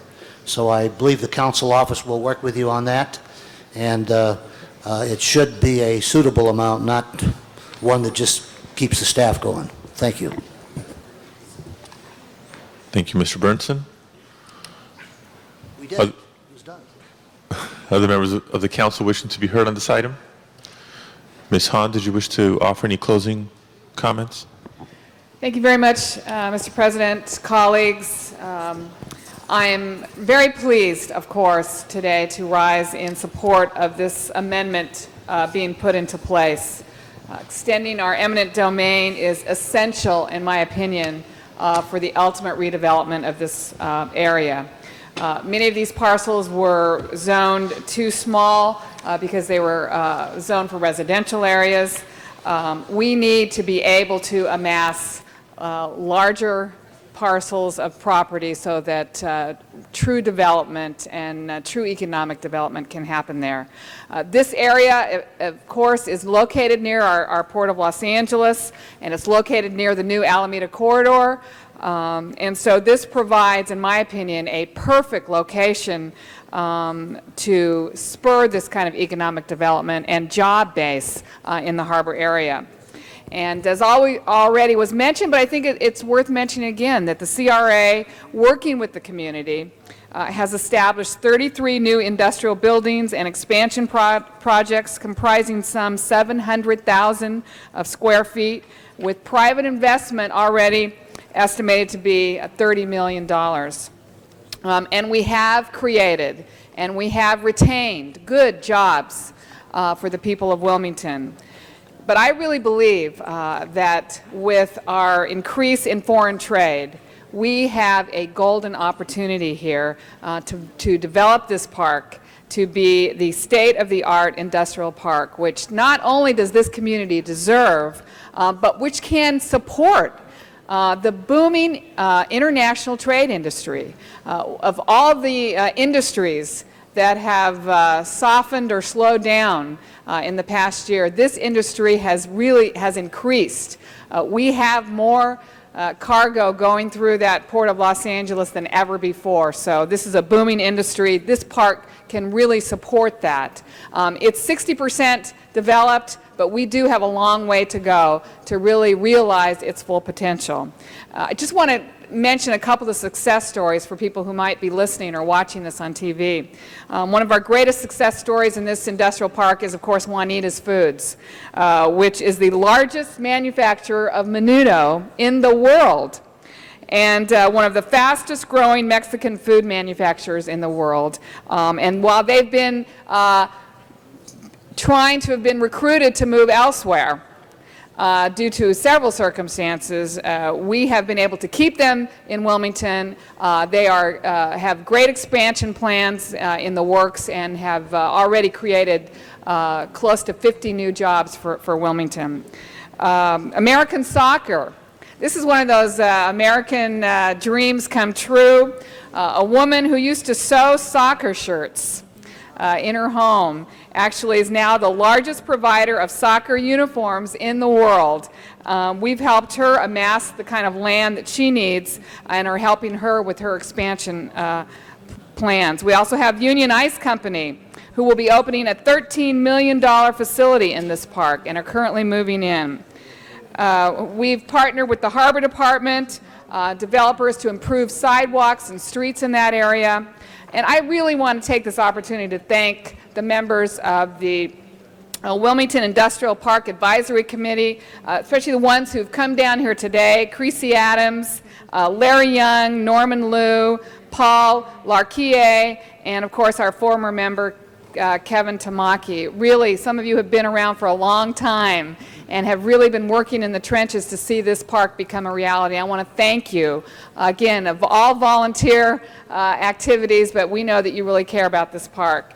And to Joe Murat, I appreciate you coming down here this morning. I know you've had some problems in the past, but I guess what I would say to you is the past is the past.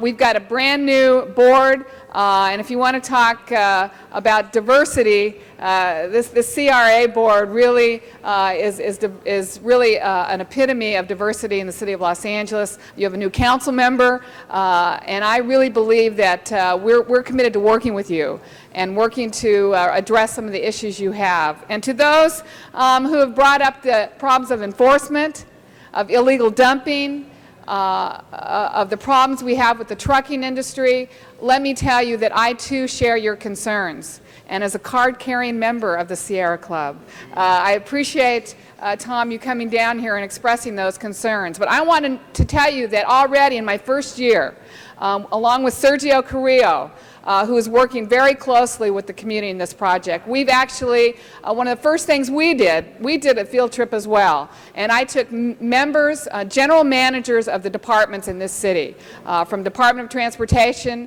to Building and Safety to Public Works to the Police Department to our neighborhood prosecutor from the City Attorney's Department. And we drove in that bus block by block. And we pointed to the illegal businesses which do not have certain permits to operate, in fact have taken over public right-of-way and are conducting their business on streets that are supposed to be public right-of-way. And we are already making huge strides in cleaning up, in enforcing things, in removing illegal operators. We have a camera installed in the area that's actually taking pictures of people who are illegally dumping in that area. And there's been a certain area that's now completely free of dumping as a result of the city attorney's involvement in that industrial park. So I want you to know we share your concerns. We're committed to this. This is really a cornerstone, in my opinion, of the whole revitalization of the harbor area. I've always believed, we can certainly have it all. We can have the #1 port in Los Angeles. We can be the hub of international trade for the entire region. But we can have surrounding communities that also benefit from that and also do not sacrifice quality of life or environmental issues. So thank you. I love our new board. I want to thank the mayor for really having vision and pointing each of you to this commission. I think you also share my passion and my commitment to this. And I want to thank the CRA staff for the hard work that you do. I always have been and I will be committed to the development of the Wilmington Industrial Park. Okay, I'm over, Nate. This was worth going over on. This beats my record. I was over 4 minutes, but this was worth it. So now, in closing,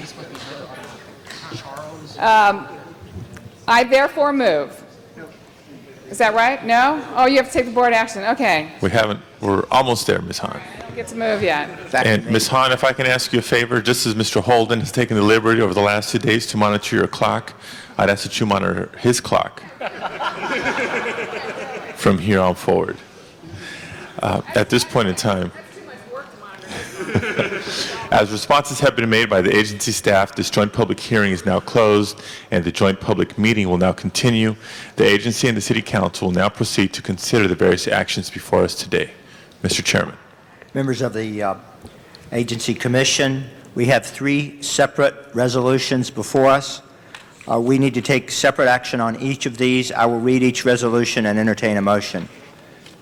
The first resolution is a resolution of the Community Redevelopment Agency of the City of Los Angeles, California, certifying that the agency has reviewed and considered the information in the Addendum 2 and final Environmental Impact Report for the Los Angeles Harbor Industrial Center redevelopment project, making certain findings regarding the environmental impacts, adopting a mitigation, monitoring, and reporting program, and adopting a statement of overriding considerations. Do I hear a motion?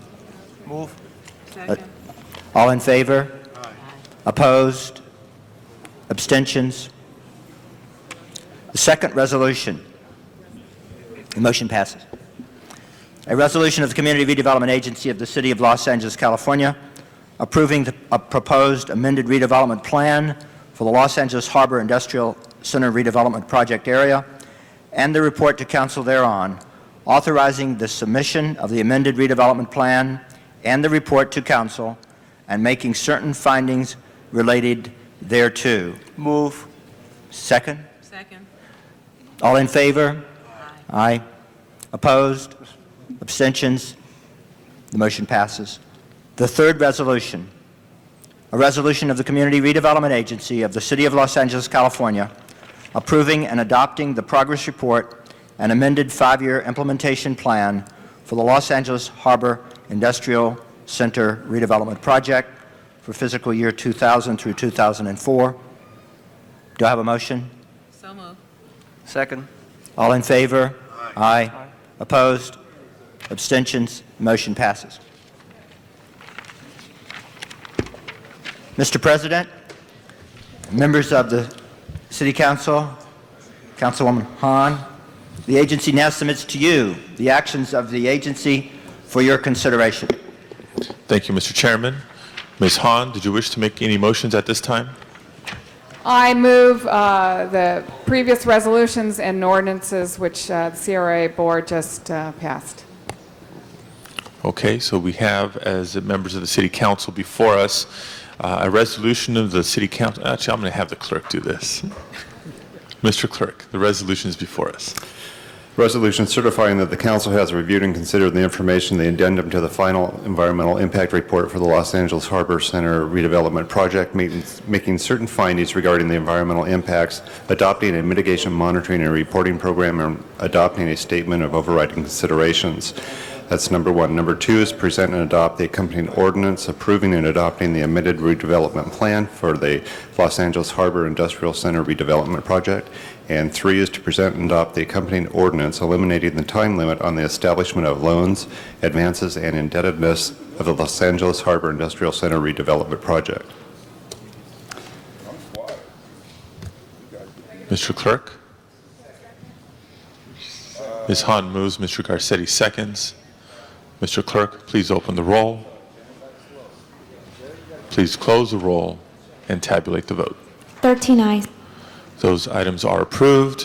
Forthwith to the mayor for signature, please. I want to thank members of the public for their patience, members of the agency and the commission for their participation today.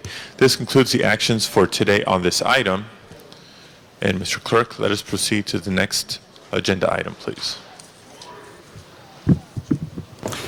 Mr. President, items numbers 2 through 8, with the exception of 4 and 7 that have been acted on, are items which are noticed for public hearing. I do have cards on items number 2. Let us call that special. On the balance of the items that do not have speaker cards or requests from members of the public to address the council, we shall deem the public hearings open and closed. Members wishing to call any specials, items 2 through 8. Any specials? Seeing none. Mr. Clerk, please open the roll. Please close the roll and tabulate the vote. 13 eyes. Those are approved. Next items, please. Items numbers 14 through 30, with the exception of 27 that has been acted on, are items for which public hearings have been held. Items 14 through 30 now before us. A motion from the floor would be required to reopen the public hearings. Members wishing to call any specials. Item 17, call special by Mr. Weiss. Mr. Rudy Thomas. Mr. President, on item number 19, can we then refer that back to committee and set the 6th of September as a date to have it returned to council for disposition? Okay. Mr. Rudy Thomas, that is the recess date. Our next date back after that would be the 10th. All right, first day we return. The first day we'd come back from recess would actually be the 3rd. And then the following date would be the 10th. That's fine. The 10th would be the 10th shall suffice. Members of the council request to refer item 19 back to committee for action prior to and agendize on the full council on September 10th. Without objection on item number 19. Is there an objection, Mr. Holden? That shall be the order. Item 18 special. 18 call special by Mr. Holden. Mr. Zine, did you have an item to call special? Item 17 and 18 called special. Other specials? Mr. President? Ms. Misikowski? On item 28, I just have a technical amendment. I think I can give it verbally. It's just to change the instruction on recommendation 3 to read, instruct the LAPD's Office of the Special Assistant to continue to prepare an annual Safe Park Program report. There was a misreference to Juvenile Services Group. So if I can make that verbal amendment, then we can move on that. Okay, we shall consider item 28 as amended. Any other specials? Seeing none, then Mr. Clerk, would you please open the roll on the balance of the items, including item 28 as amended? Please close the roll and tabulate the vote. 13 eyes. Those are approved. Next item, please. Mr. President, items numbers 31 through 59 on the regular agenda are items for which public hearings have not been held. And without objection, members, we shall consider these matters today. I do have cards on item number 51. We'll call that special. On the balance of the items, I do not have requests from members of the public to speak, so we shall deem the public hearing requirement satisfied. Members of the council wishing to call any specials, Mr. Reyes. Thank you, Council President. I would like to continue till Friday, items 42, 45, and 46. Request to continue those matters to this Friday, which will be August 16th. Is there any objection? Seeing no objection, those matters shall be continued. Thank you. Mr. Holden? All right, Mr. Deaton and Mr. Zine, anything in there you want to call special? Mr. Deaton, Mr. Zine, you wish to call 49 special? Anything we want to call special? Mr. Deaton isn't allowed to call specials. I Mr. know, but Zine? he always goes around and tell everybody else to call things special. I just want to know whether he Mr. Zine? 49 called special by Mr. Zine. Which other item? We're not, well, 60 is a closed session. 61, we're not there yet. Any other specials? Seeing none, Mr. Clerk, please open the roll on the balance of the items. Please close the roll and tabulate the vote. 13 eyes. Those are approved. Next item, please. On the continuation agenda, items number 61 and 62 are items for which public hearings have not been held. There is an amending motion circulated on item number 62 by Councilmember Weiss. That has been circulated? Yes, it has. Okay, I do not have requests from members of the public to be heard on these items. We shall deem the public hearings open and closed. Members wishing to call either of those items special? Seeing none. 61, call special by Mr. Zine. Item 62. Mr. Is Clerk, as amended. please open the roll on item 62 as amended. Please close the roll and tabulate the vote. 13 eyes. Before returning to items called special, Mr. Clerk, let us once again temporarily recess the regular meeting agenda and proceed to the special meeting agenda.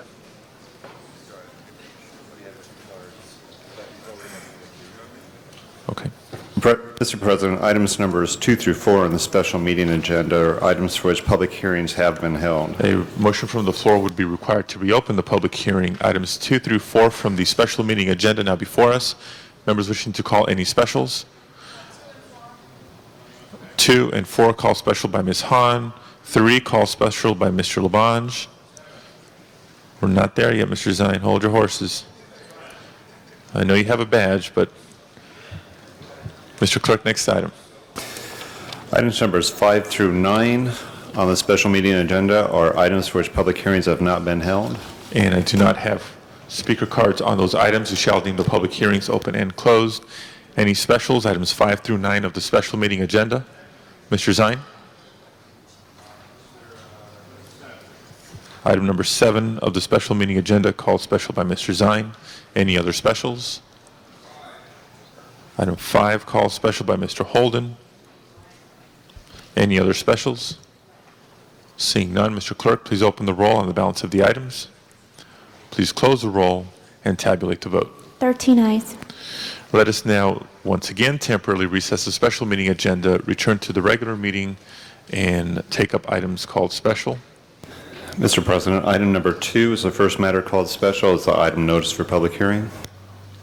Item number 2 now before us. Council calls forward Mr. Ed Gala, followed by Porter Travis.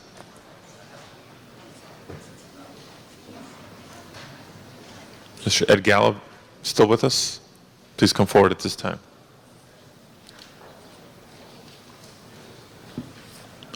And Mr. Porter Travis to follow. Thank you. I thought you passed us by, so I was leaving. But thank you for letting me speak. My name is Ed Gall. I'm with Nextel Communications. We disagree with the Plum Committee's determination of yesterday denying our application and disagree with the finding that they made that Nextel did not make a good faith effort to co-locate our wireless facility on another existing site.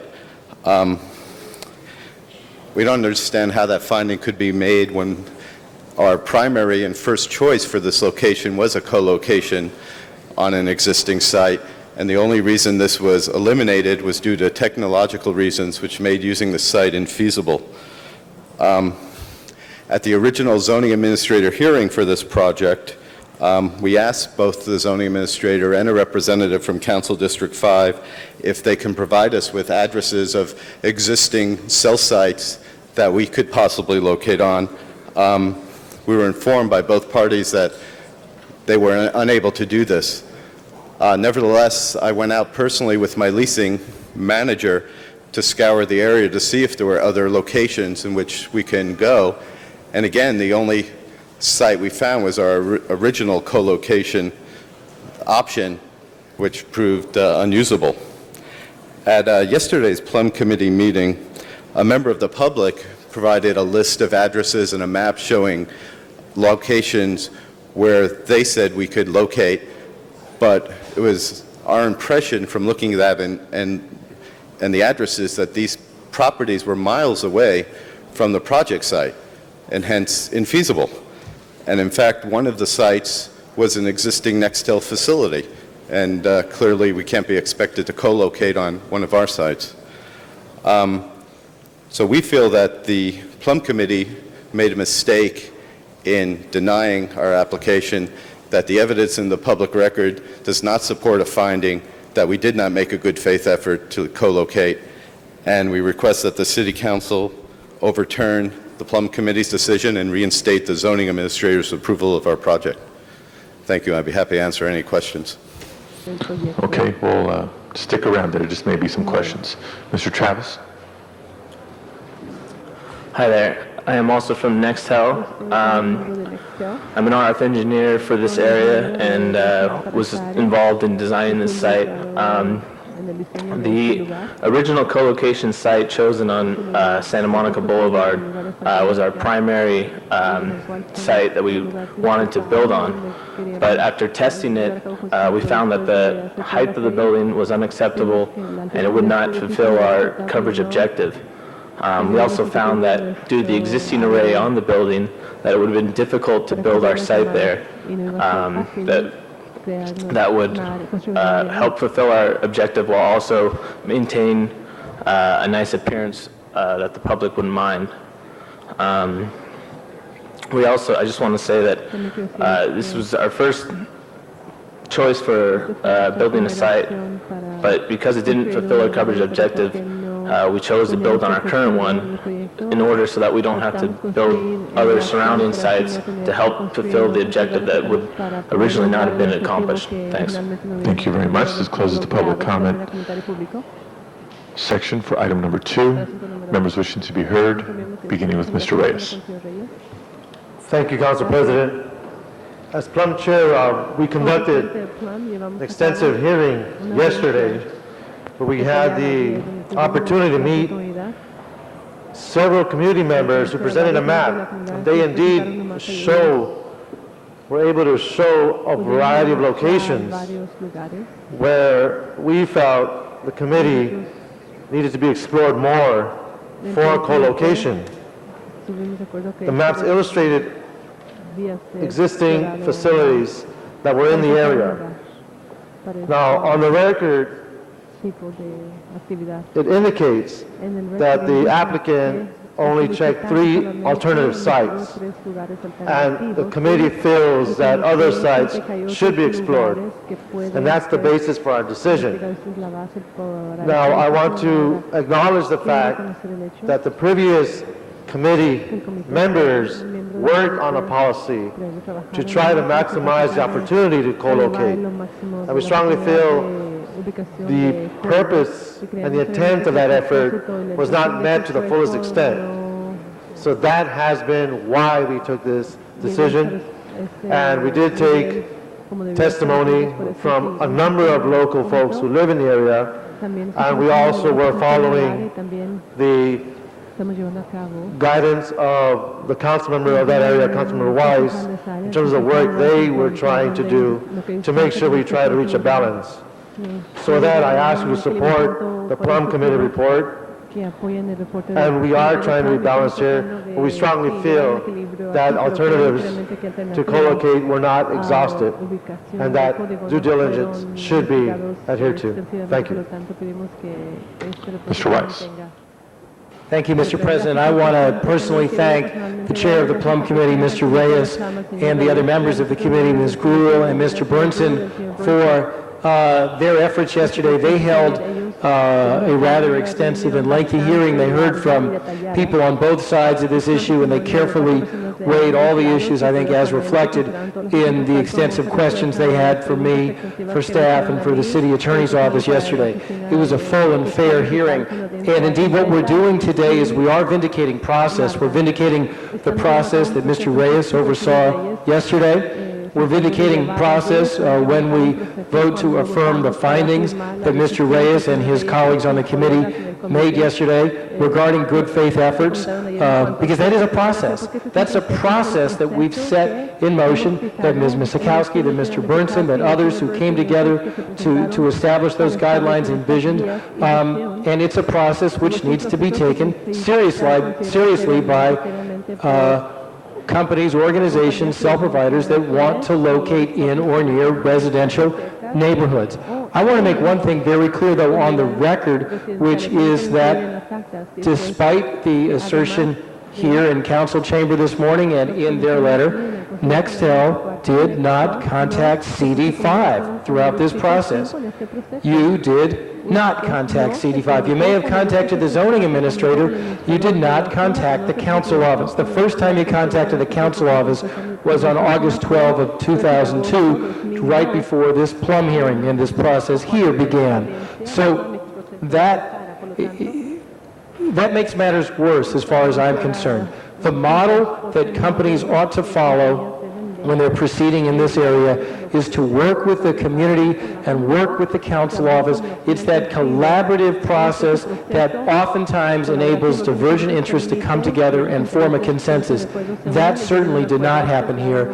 The community was unfortunately denied its opportunity to pursue its concerns through the APC process, something that is set forth in the Constitution of this city, and which was the proximate cause for my introducing this motion in the first place.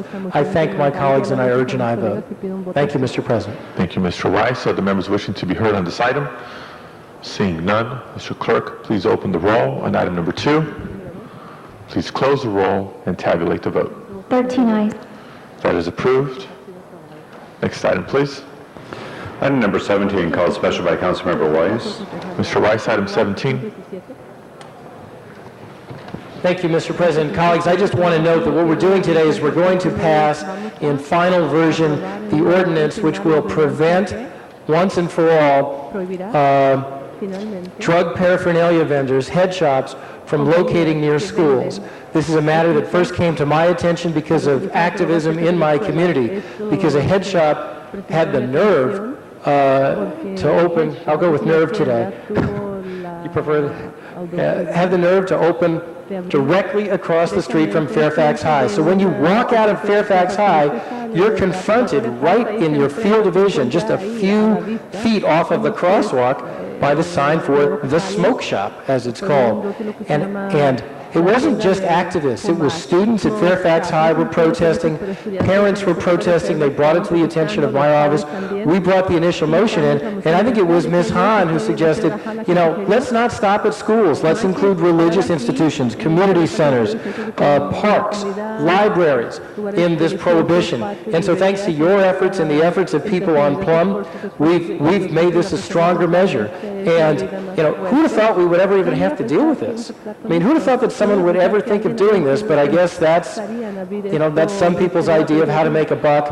And by our action today, we're going to prevent any more head shops from opening up adjacent to community centers in our communities, which are frequented by kids and students. And so I appreciate your support on this. And that was a great suggestion, and I'm glad we got it in the ordinance. Thank you, Mr. President. Ms. Gruhl. Want to stand up and support, and it came before our Plum Committee, and compliment Councilmember Weiss for putting this forward, because we had a lot of debate and from some of our departments who weren't sure this was the way we could go under planning law, and we believe that, in fact, if you are opening up across the street from a high school and you have a head shop, that you are, in fact, selling to those kids at that high school for the reason in which for them to use drugs. So I think this is a wonderful ordinance that is going to help protect our kids in our neighborhoods, particularly, and think that this is a way we can look creatively at protecting those neighborhoods. So I appreciate your leadership in that of Janice Hahn and looking at other parts of our city that we would not want to have a head shop across the street. So I'm sure we all will vote to support this ordinance. Thank you. Mr. Reyes. Thank you. When we look at the fact that many of us have libraries that are being built in our districts, and some of us are in a position only because we're busing 150 to 200,000 students out of our neighborhoods into outlying areas in the city, we are building new schools, primary centers, and high schools. And bottom line is, we need to find ways to demonstrate that education and an environment where kids don't have to be sucked into a drug-addicted type of behavior is minimized. And disallowing the location of head shops near these schools, libraries, and everything else has been mentioned is going to be important. I was just amazed of the fact that between the liquor stores, all of the advertisements regarding smoking, now head shops, our kids are bombarded with all the wrong signals.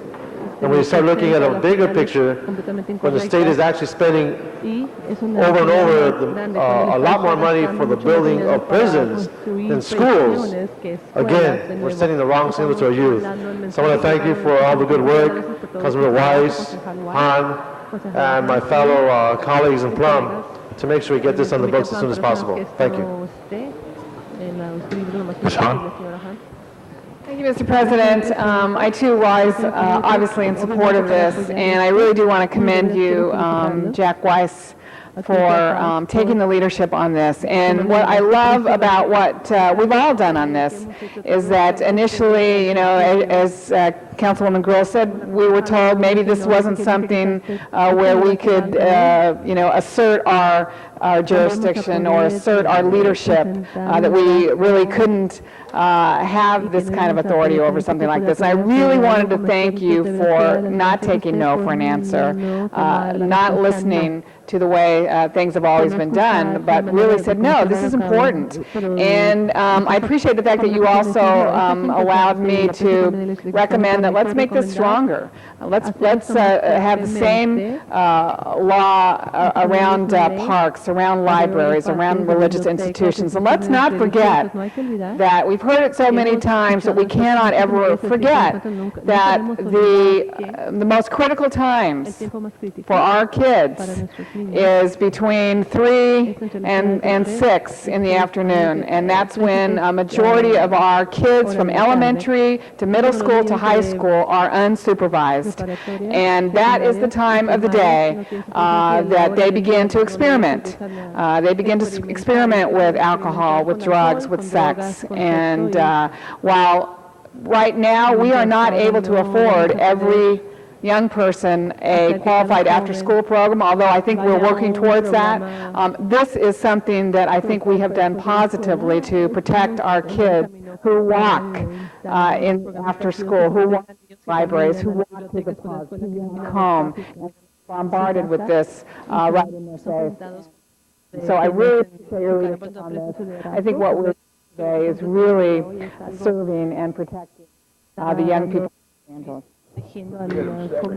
Ms. Han, are the members wishing to be heard? None. Mr. Clerk, please open the roll on item 17.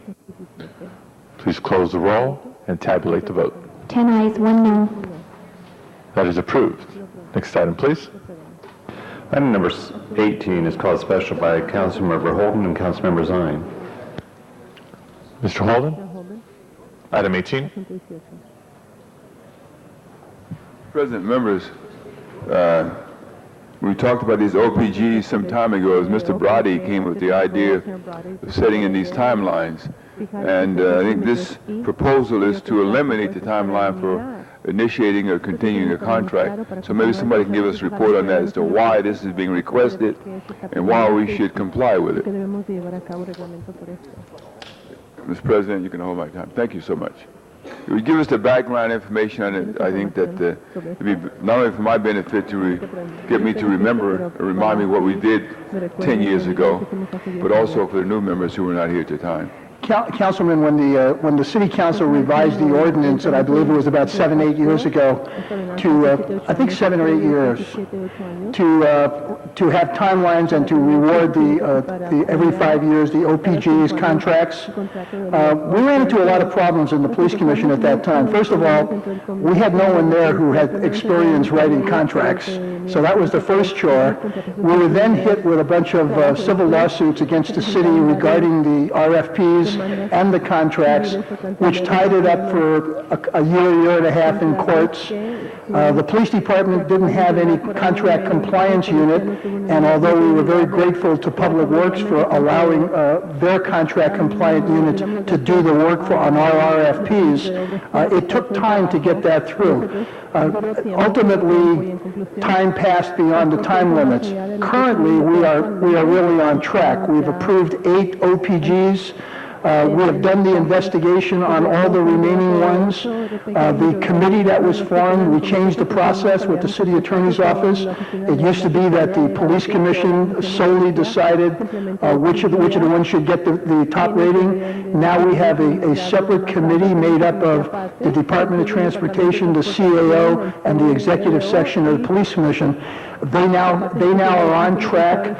All the investigations are done. They are proceeding. I think we have 3 more coming up in the next week, and we anticipate that all the OPG contracts will be awarded within the next 3 months. Did these things go out for bid again? Did you make it open access for all providers? The RFP that was revised... the rating was determined by this committee that you just... Well, the ratings were ultimately determined by the police commission in conjunction with the city attorney. We had many, many meetings. Commissioner Bachmann had taken the lead on this particular item.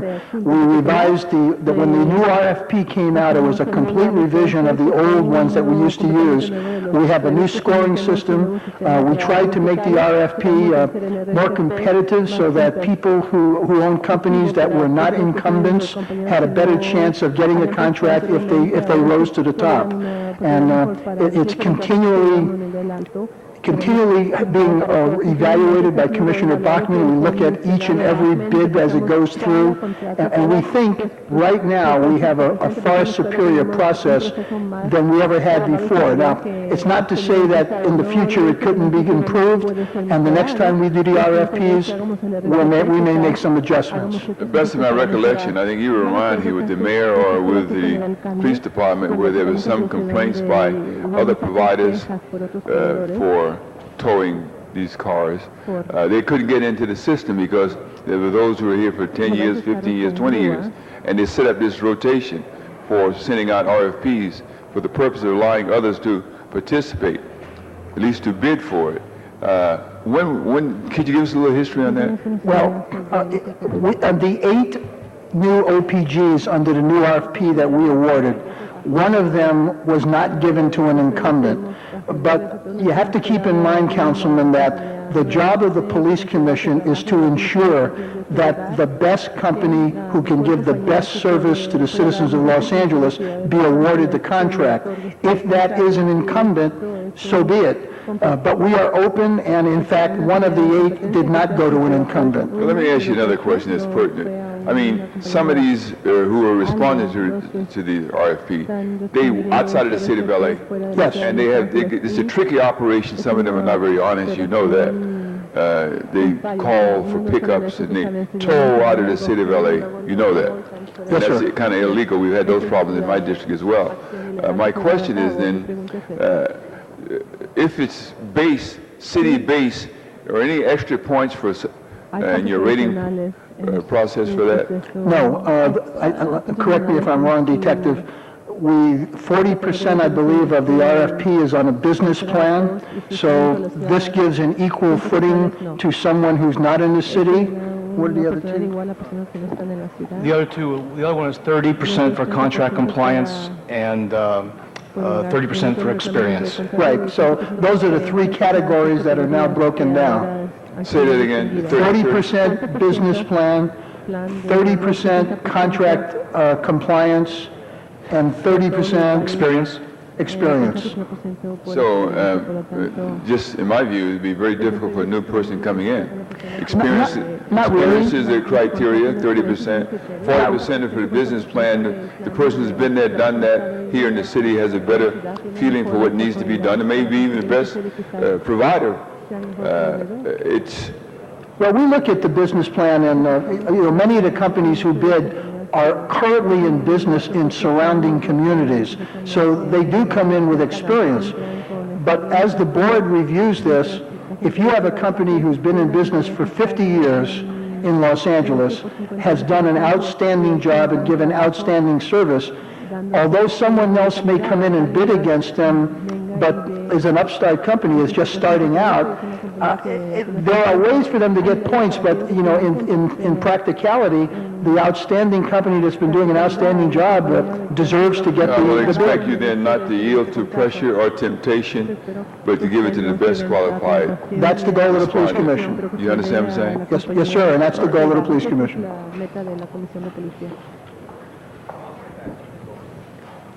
Mr. Zine. Thank you, Mr. President, colleagues. I keep on thinking of you as Commander Gunn. It's a long time ago, Reserve Officer Zion. Thank you, sir. The new process, I know that, as you explained, the new procedures have been ironed out over the last few years. And then one ingredient that we recommended in public safety that's now included, which will help those officers in the field. Can you explain that for a moment, please? Yes, at your recommendation, which I thought was a very good one, the investigators, when they do their site visits, as part of the background of these bids, will be going to the individual police stations and getting the opinion of the officers in the field to see what their experience has been with the incumbent tow truck operator. And that'll help make sure that the people in the city receive that service. Another question I have regarding this, we have some additional police divisions going online in the near future, have been approved by bond measures. Are we going to be adding to the tow operations additional OPGs, or are the current operations going to encompass additional divisions as we build out? You know, we have not addressed that yet, Councilman. I don't know whether we're going to just have the existing boundaries for tow in place, or whether there'll be an additional RFP that goes out on that. Because we do have plans and the monies for North Valley and for Wilshire. And then another in the West Valley, in addition to the current West Valley, a 21st Division, in addition, as you said, Mid-Wilshire. So they may want to consider that within the commission to decide if those boundaries, because I know West Valley is a huge division, West LA is a huge division, and if we add additional divisions, police divisions to serve the public, do we want to then look into additional RFPs, additional contracts? We'll certainly work on that. And the RFP is designed that each bureau of correction, each division will have its own OPG. So when a new division does come, that will then have its own OPG. And the current rule is they could only have two contracts? Two per company in the city. Okay, so there will be opportunities as these divisions come online for additional operations to come online if they wish to do so. Doing a fine job, Commander. Thank you, Thank Officer. you. Other members wishing to be heard on this item? Seeing none, Mr. Clerk, please open the roll on item 18. Please close the roll and tabulate the vote.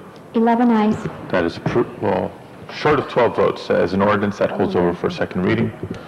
And it's held over till September 3rd. Item number 49, called special by Councilmember Zine.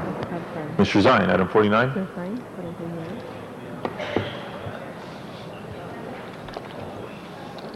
Thank you, Mr. President. Do we have staff here on this item? I thought someone was here from the department to do some research, as I asked on these new buses, how many of them are going to be deployed in the San Fernando Valley? Councilman, the current order of buses, none of them will be going to the San Fernando Valley, given the fact that we are replacing existing buses for existing services on the majority of vehicles being purchased. How many of the buses do we have currently deployed in the valley for operations? I cannot answer that off the top of my head, but we do have several dash lines that are running in the valley, but we can get that information to your office prior to the ending of the day. Okay, because one of the concerns I have is that transportation is a major issue, and as we have the Warner Center Hub and we have some other areas, we're trying to enhance the public transportation. We have the rapid bus, the red bus from MTA. We have the existing MTA lines, but we're trying to relieve some of the congestion out in that West San Fernando Valley. And I know that some of the programs have not been as successful as others, but there's still a desperate need to do some addressing of that transportation need and concern. Definitely, sir. The department in this year's budget process did make a request to hire a consultant to do studies similar to the 5 restructuring studies we did previously. So we will be looking at all the services within the city, especially the valley, because the MTA reorganization is also starting in that part of the city. So we'll be working in conjunction with them and looking at the changes they're making to their routes to make sure that we continue to be a good feeder and distributor for the MTA and regional services out there also. Is there currently a coordinated effort between the two agencies? Yes, most of the Dash expansion the department went through are a result of the restructuring studies that we did between 95 and 98. And we used those restructuring studies as the backbone for the call for projects to start up and receive both operations and capital money for the Dash lines throughout the city.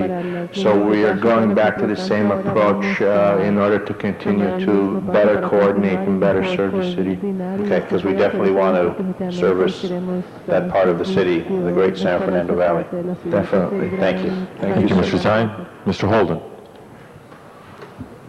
Mr. President, members, it's always been my understanding that the Valley was served with the DASH program and have been for some time. We selected throughout the city certain areas where transportation they had a deficit, a deficiency, and for seniors and others and business. And I know in the 8th District, 9th District, 10th, the Valley, and other areas of the city, East LA, that they provided this service. Now, I don't know of any time they discontinued it. Maybe you can tell me about it, Mr. No, sir, the services have not been discontinued. Then why don't you just tell them they have service in the Valley? We did tell him, and I believe the councilman does know that, and just was looking for a little more information. Well, no, looking for new buses. Are we getting new buses and even new buses going to San Fernando Valley? I think that you can appeal to the department when this money comes in for these, to keep down air pollution. This came out of my committee, find the reduction of air pollution, take the grant for the purpose of acquiring the 43 propane dash buses. That's correct. It's a gift. And as we say, we don't look a gift horse in the mouth, but we'll take the buses and then we'll put some in your area according to suit, whatever you guys decide, you can work out. But you know, wherever you put them in the city, you can reduce pollution. And that was their whole intent in the first place. How many buses do you have out there in the routes? Currently, we have approximately 150 dash buses. So this is close to, not 150, about 30, close to 25% of the total fleet. Yes, the department's total fleet is approximately 350. Oh, 350? Of the total fleet. But propane then, what do you have? Propane is about 150, 145 I believe is the exact number. This is good. It's a good start of the total fleet. So almost half, or about half. Yes, as part of the replacement cycle. All right. Okay. But then I think it's good to know where these buses are operating, not just in the valley or in the inner city, but citywide. I think it'd be good to just give us a little plan, you know. We have buses going to Dash Pico Union, Dash El Sereno, Dash Wilmington, Dash King East, Dash Watts, Dash Hollywood, Dash Vermont, Dash Manchester Florence, and the Rowan Shuttle. Also Dash Hollywood West and Dash Hollywood Wilshire. What about the Valley? You didn't say the Valley. The Valley vehicles were not up for replacement. So the 43 buses are going to the existing communities, and that's my concern. As I mentioned, there's 43 new buses. Why aren't any going to the Valley? All right, but what he said on my time as president, members, is that they have close to 150 already in operation. Perhaps you got the last fleet, and therefore they don't replace the ones that are operating efficiently. This is where they're most needed, I think. He's saying that we don't have them here because we're using the old diesel. Is that correct?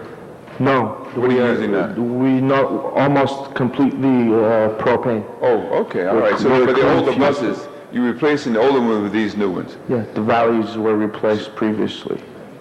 That's what he wants to hear.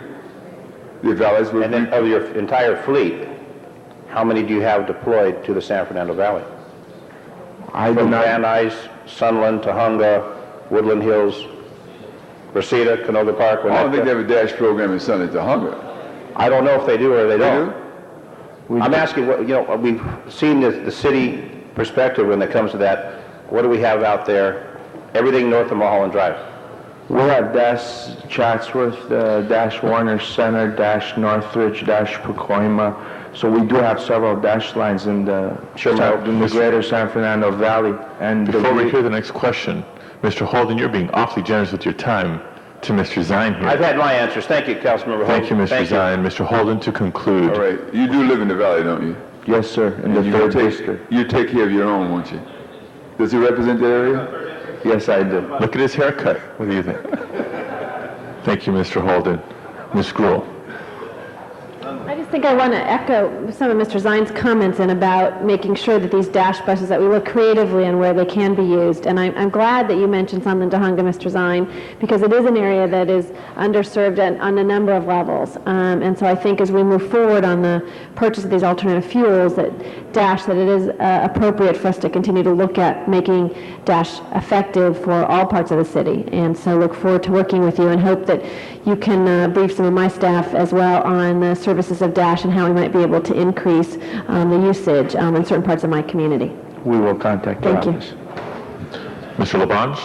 Thank you, Mr. President. I just support this alternative fuel sources, but I also want to mention too, make it fun for these dash buses. I mean, there's some that are long haulers, but Santa Barbara has alternative fuel trolleys in their town, and people ride them in their open air. You have a bus that goes up Vermont Avenue that nobody rides, but if it was open air and a trolley, believe me, people would ride it. People will experience that difference. So I hope you look into that alternative, and I know I talked to Phil from your staff, who's a long champion of dash buses, but it's important that you look at some of the different type of vehicles, alternative fuel, but also some open air trolleys, make it exciting, make it part of the community.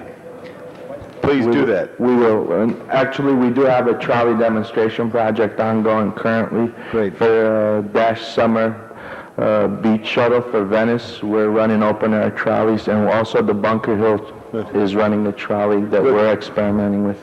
And bring one from the Hollywood Bowl down to the Metro stop, but also bring them up to Griffith Park. We'd love to see them. The community would love to see them. I will relay. Thank you very much. Thank you, sir. Mr. Reyes. Thank you, Council President. One thing I'd like to encourage, and I learned this from experience, in the Pico Union shuttle that goes from Echo Park to Pico Union, we literally worked with the department and brought in community leaders, and they defined the destination point. We did not rely on transportation engineers. We relied on community folks to tell us where they wanted to go.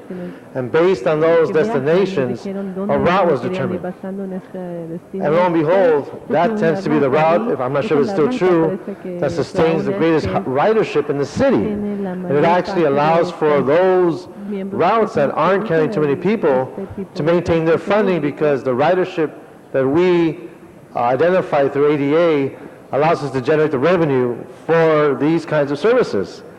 Now, this is a great opportunity for neighborhood councils to work with the council office, work with your staff, define destinations, and incorporate those places in which people want to get to, as opposed to getting there by accident. So I'd like to encourage that kind of interaction.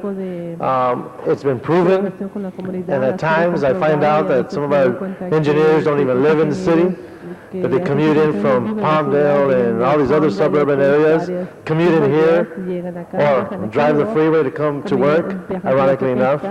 And not to bag on our staff, but let's understand what perspective they're coming from. So we should be coming from the perspective of the neighborhood folks, and I applaud Mr. Labange's suggestion. Why not have it fun? Why not have the Chinatown shuttle have a certain look? The Echo Park, got one in Lincoln Heights, one in Highland Park, reinforce the history, reinforce the red line, the green line, the yellow line that used to run there to let your car system. So anyway, I need to put that in there as long as we're on this roll. Thanks. Thank you, Mr. Reyes. Mr. Zines had his questions answered. Just one more.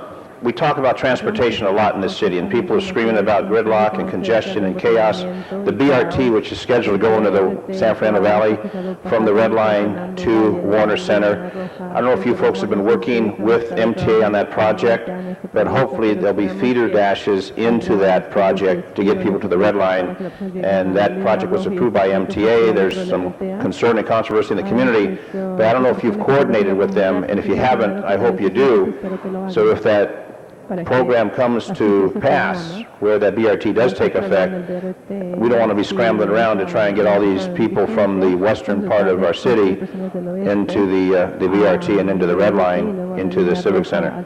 We make it a priority to coordinate, especially with the MTA. We also coordinate with the Metrolink in order to feed and distribute from these major regional services. We view that as our job, is to feed and distribute from major regional lines and routes that are in the area.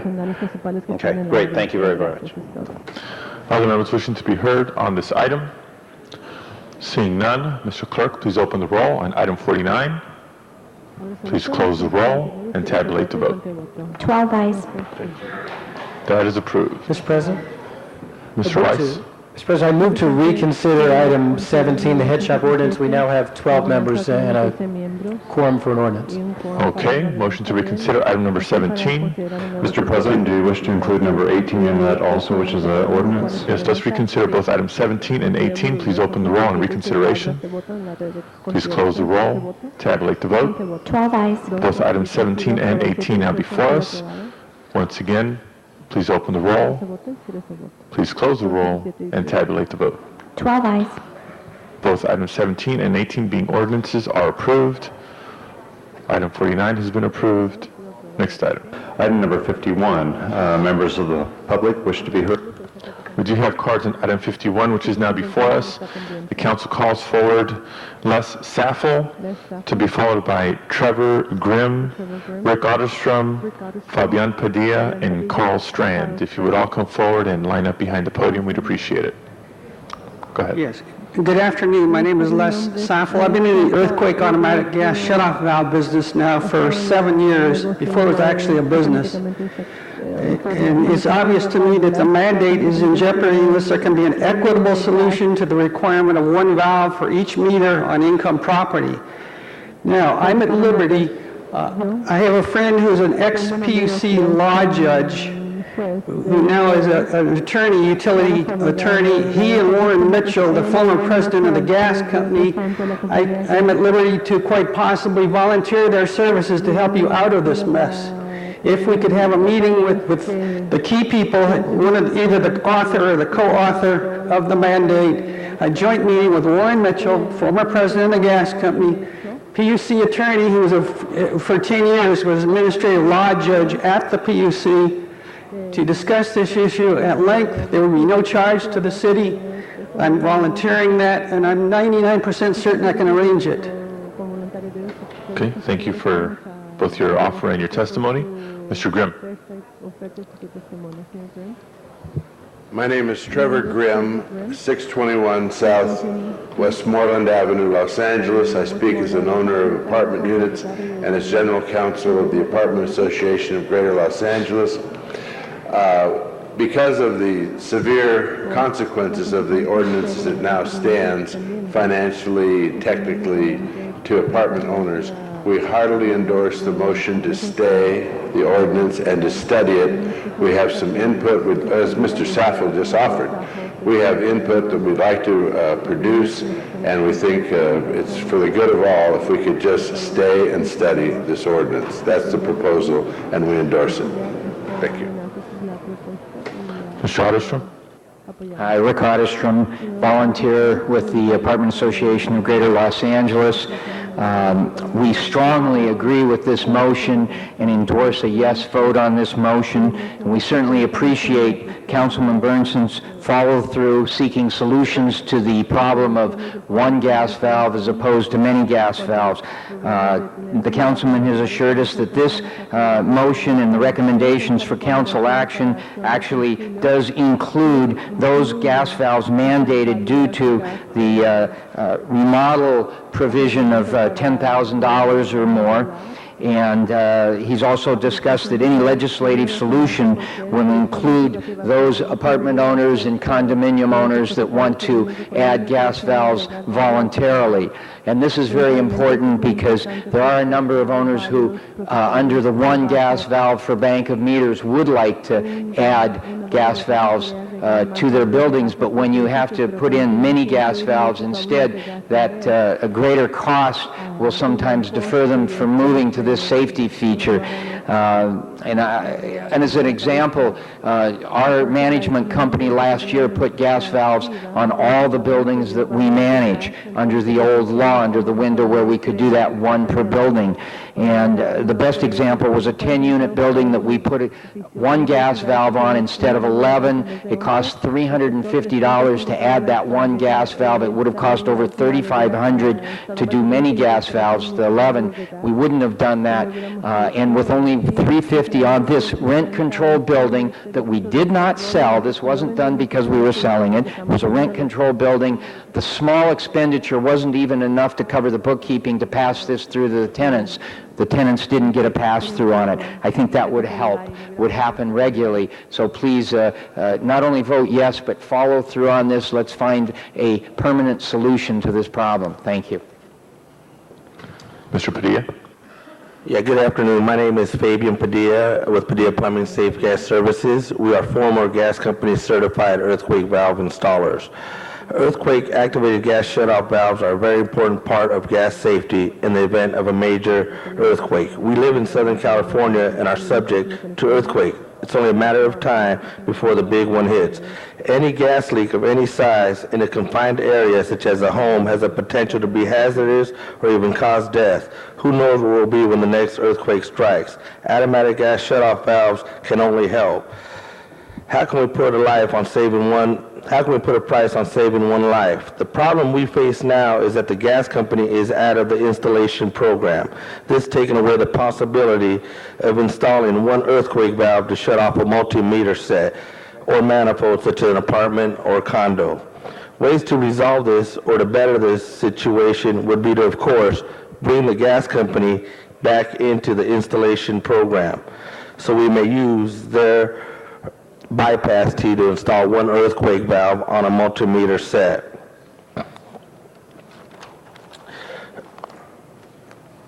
This may be difficult because the gas company does not want the liability in case of a malfunction. Number two, to come up with some sort of legal document to rid the gas company of any liability in case of malfunction. This could be in the form of a waiver between the gas company and the property owner to allow the owner to access the meter set bypass, the T in front of the set of meters to allow one earthquake valve installation. Of course, the third is to keep the mandate as is. After all, how can we put a price on a life saved, which would be install one earthquake valve per gas meter? Would be to install one earthquake per gas meter or gas line.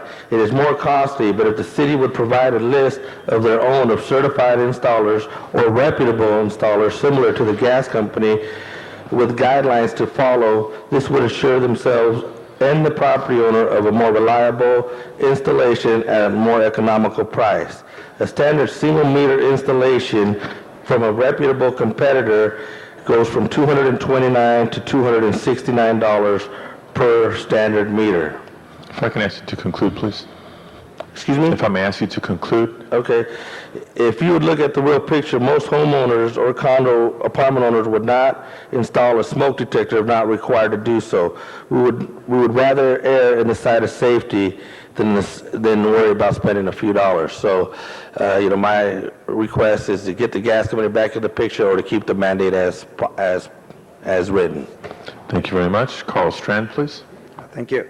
My name is Carl Strand. I represent Strand Earthquake Consultants, and I appreciate the opportunity to address the council on this issue today. I've been involved in the earthquake valve industry since 1985, served on several LA City related committees regarding this issue prior to the adoption of the first ordinance. I've been on the National Standards Committee for 10 years, and I recently served on the task committee on seismic gas safety for the Seismic Safety Commission that recently completed a report on the issue of seismic gas safety. While I would support the type of review proposed in point number 1 of this motion, I do oppose points numbers 2 and 3. First, SoCalGas has prohibited the installation of earthquake valves in its piping since February 12th. This is a result of the PUC's ruling about 2 years ago that SoCalGas is liable for all earthquake valves installed in its piping. Number 2, SoCalGas's piping terminates at the service tee on the downstream side of a SoCalGas-owned meter or the connection to the customer pipe, whichever is further downstream. So legally, right now, the valves have to be installed on the customer's piping. Third, it's generally much safer to install earthquake valves in customer pipe rather than SoCalGas's pipes for several reasons. Less gas would be trapped downstream of an earthquake valve when it actuates. If an earthquake valve is installed between a gas company pressure regulator and a manifold that feeds a bank of meters or multiple banks of multiple meters, all the gas in those manifolds, the various meters, and the connecting pipe could enter any unit. Second, the Department of Building and Safety has regained control over the proper sizing of earthquake valves that it had before the gas company's program existed. There was no oversight on the proper sizing of earthquake valves and the effect of their pressure loss on the pressure loss of the systems they were installed in when the gas company's program existed. It is much easier and safer to restore gas service to individual units and the building as a whole if there's one earthquake valve per unit instead of one per pressure regulator. The restoration problem increases as the number of meters downstream of an earthquake valve increases. For example, if a homeowner of a single-family house were to manually reset an earthquake valve and restore gas service to his building and did not use the professional services of the gas utility or a licensed plumber, he's really only jeopardizing directly his own house and the people who are in it.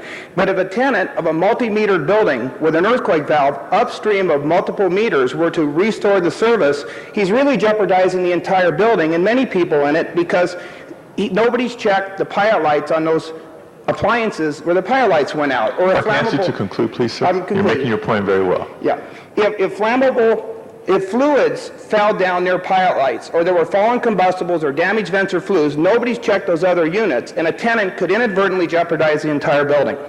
So, getting near the summary, many people are unaware that the gas company has a policy anytime the gas service is shut off to a building to do a meter clock test before service is restored. In conclusion, the current city policy is the safest and should not be put on hold or changed unless and until such a study, as in point number 1 of this motion, has been done to show it would be safe to put earthquake valves upstream of multi-metered gas services, and unless and until SoCalGas were to change its current policy prohibiting new installations of earthquake valves in its piping. The next strong earthquake won't wait while this issue is debated. Thank you. I'll be happy to submit these comments today in writing. Thank you very much. And we will take them in writing if you have them available. This concludes public comment on this item. Chair recognizes Mr. Reyes. Thank you, Council President. Colleagues, I'm a little startled that this is Rule 16, and given the issues that we're hearing, the committee has yet to look at this and understand what it means, its implications. I would love to have the ability to understand building and safety's point of view in terms of the issues that are connected to this discussion.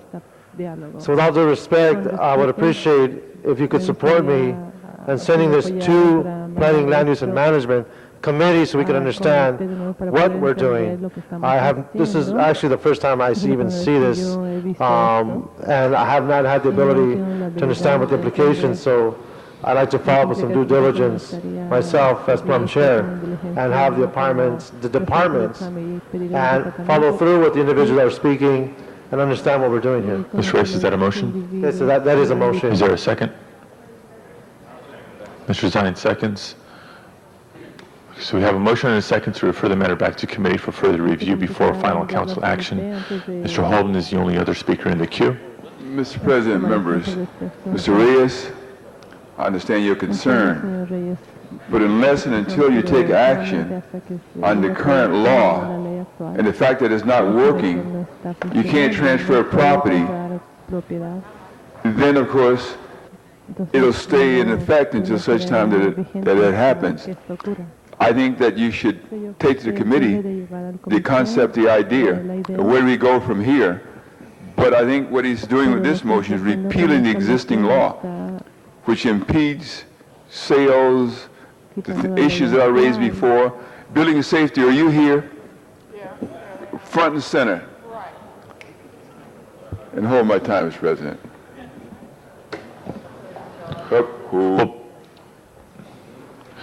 David, come on up here. You know you told me you could do it. And now you can't. You guys sat right there in that chair and said we have the personnel to inspect these devices. There would be no hold up and transfer of properties. Escrow would close on time. No hardship imposed on anyone. You sat there and you said that. Mr. Burnson with this motion saying it's not working. What is not working about it? Tell me. We do have the personnel, Tom Stevens, Department of Building Safety, Assistant Bureau, Chief of the Inspection Bureau. We do have the personnel, and we can make the inspection. Right now, what is an issue is the cost of installing the valve for the apartment owners on sale of property. You didn't sell it. Come on. I'll just say that. You were not doing the job. No, sir. We do our inspections within 24 hours. For the last, since that motion was passed, we have done 100% of our inspections on single-family dwellings within 24 hours of the request of that inspection. So they're not requesting it, so therefore you're not required to do the inspection, so therefore you don't get the numbers that you ordinarily would be getting if they were being requested. Now, what is at issue, and I think has been brought by the public, is the fact that instead of one valve for one building installed by the gas company before the meters, right now they have to install multiple valves after the meter, and that's a cost issue. Well, we said that day when you were there saying you could do it. We can inspect. If they install, if you get a 20-unit building, you get a 20-unit building, is going through escrow, change of ownership, you have to install 20 devices. Is that correct? That's correct. But now you're not doing that because they're not closing escrow. They are doing that. All right. You want to comment? Just to reiterate, Councilman, they are doing that. We are making sure that the called inspections are made on time. We have not received any complaints of forestalling any escrow closings. But again, the issue is here is that the multiple meters add to the cost during the transfer sale when there are apartments involved. Oh, we said that day. Mr. Burnson, I was the author of the measure, been pushing it for years. These devices, which always had a problem with them. And now you're saying that he wants to change it for 6 months. How do you feel about that? I think what he's asking to do is to study the issue on the apartment buildings. That'll go to this recommended committee. a change. That'll go to this committee. No, he's saying take action right now and then study it in 6 months. Just to clarify, the motion is requesting holding these cases in abeyance. Freezing them in place. Holding them in abeyance, but at some point in time, once the decision is made from this council where we go from here, after we go through the Councilman Reyes' Plum Committee, at that point in time, then we'll decide what we do with these cases. It's my understanding that he's saying, let's go back to the old way of doing things. And then in 6 months, the next 6 months, let's study what can we do, if anything, in order to go back to the new way. That's what he's really saying. And in closing, Mr. President, I just want to tell you about these devices. We had a constituent call the other day, and they said a jackhammer was outside doing some work on the road, cut off the device, shut it down. Called the gas company, turn the gas back on, cost $50. It's a hardship. There's a house blew up just yesterday. Check and see whether or not they had a retrofit valve, cutoff valve in there. When they put the tent over, you had a leakage, malfunction. I mean, come on, let's check around and see what's going on around here. If we're going to make the place safe, let's make it safe. Thank you, Mr. My Holden. time is up. I didn't go 4 minutes over, but I understand. 15 seconds is just as bad. Well, I appreciate it, Mr. Holden. We have now 4 council members on the queue waiting to be heard. We do have a motion to refer this matter back to committee. Let us take a vote on that motion now before continuing with questions and debate. When it says, the motion says it goes to committee, but you got to... No, Mr. Holden, Mr. Reyes has requested that this agenda item be referred back to his committee. Mr. Clerk, would you please open the roll on that motion? Please close the roll and tabulate the vote. 12 ayes. So unanimously, item 51 is referred back to the Plum Committee for further review. Thank you very much. Next item, please. Item number 61, called special by Councilmember Zine. It's an item for which public hearing has not been held. There's no speaker cards on this item. We shall deem the public hearing satisfied. Mr. Zine, item 61. Thank you, Mr. President, colleagues. Do we have representatives here from DOT? They should be here to address the issue, and they are here to address the issue. The question is, Caltrans has a multi-million-dollar project underway to examine the 101 from the 110 to the 23. This involves widening of a corridor where the 101 passes. And we have major development taking place in Warner Center, a major build-out, major renovation of some of the buildings with additional population, already gridlocked situation in that area. And my concern and question is, what is DOT doing with Caltrans on the development and the project? Are they working together? Are they working independent? And is there any coordination taking place? Yes, my name is Jay Kim from the Department of Transportation. We have been working with Caltrans. We've been attending the US 101 corridor study as part of the Technical Advisory Committee as well as the Steering Committee. We are very well aware of that project. We've been working also exclusively with their other PSR staff to make sure that our work is done in conjunction with the US 101 corridor study. So there has been coordination. In fact, that's the reason why we stopped the project at the beginning of the year to allow time for the other project, the major project along the corridor, to proceed so that we have a better understanding and we can proceed accordingly. Now, when the Warner Center project opens up for business, which will be in the very near future, what accommodations are going to be, if any, in this 2-year period of time when we have additional traffic flowing in? And other than studies taking place, are there any other immediate modifications or amendments to take place in that area? Yes, we're working on several projects in and around the Warner Center area, including plans for DeSoto and other arterials, Van Owen, and we are trying to get plans prepared for the upcoming call for projects to receive funding. And so we have plans for applications for this upcoming application period for MTA call for projects. And when do we find, this is for a 2-year extension on the study, as I understand, by this motion? Yes, this is a 2-year extension request. Okay, if we study it for 2 more years, how long is the Caltrans study going to take place on the 101 corridor? That's kind of hard to determine at this point. They're at a very conceptual level of planning. I think it all depends on the amount of consensus that project could bring forth. And so I can't really give you a time frame. I know that they have plans of doing a more detailed study in the next couple of years. And our project would make sure that if there are any footprint changes, that we're being consistent with that plan.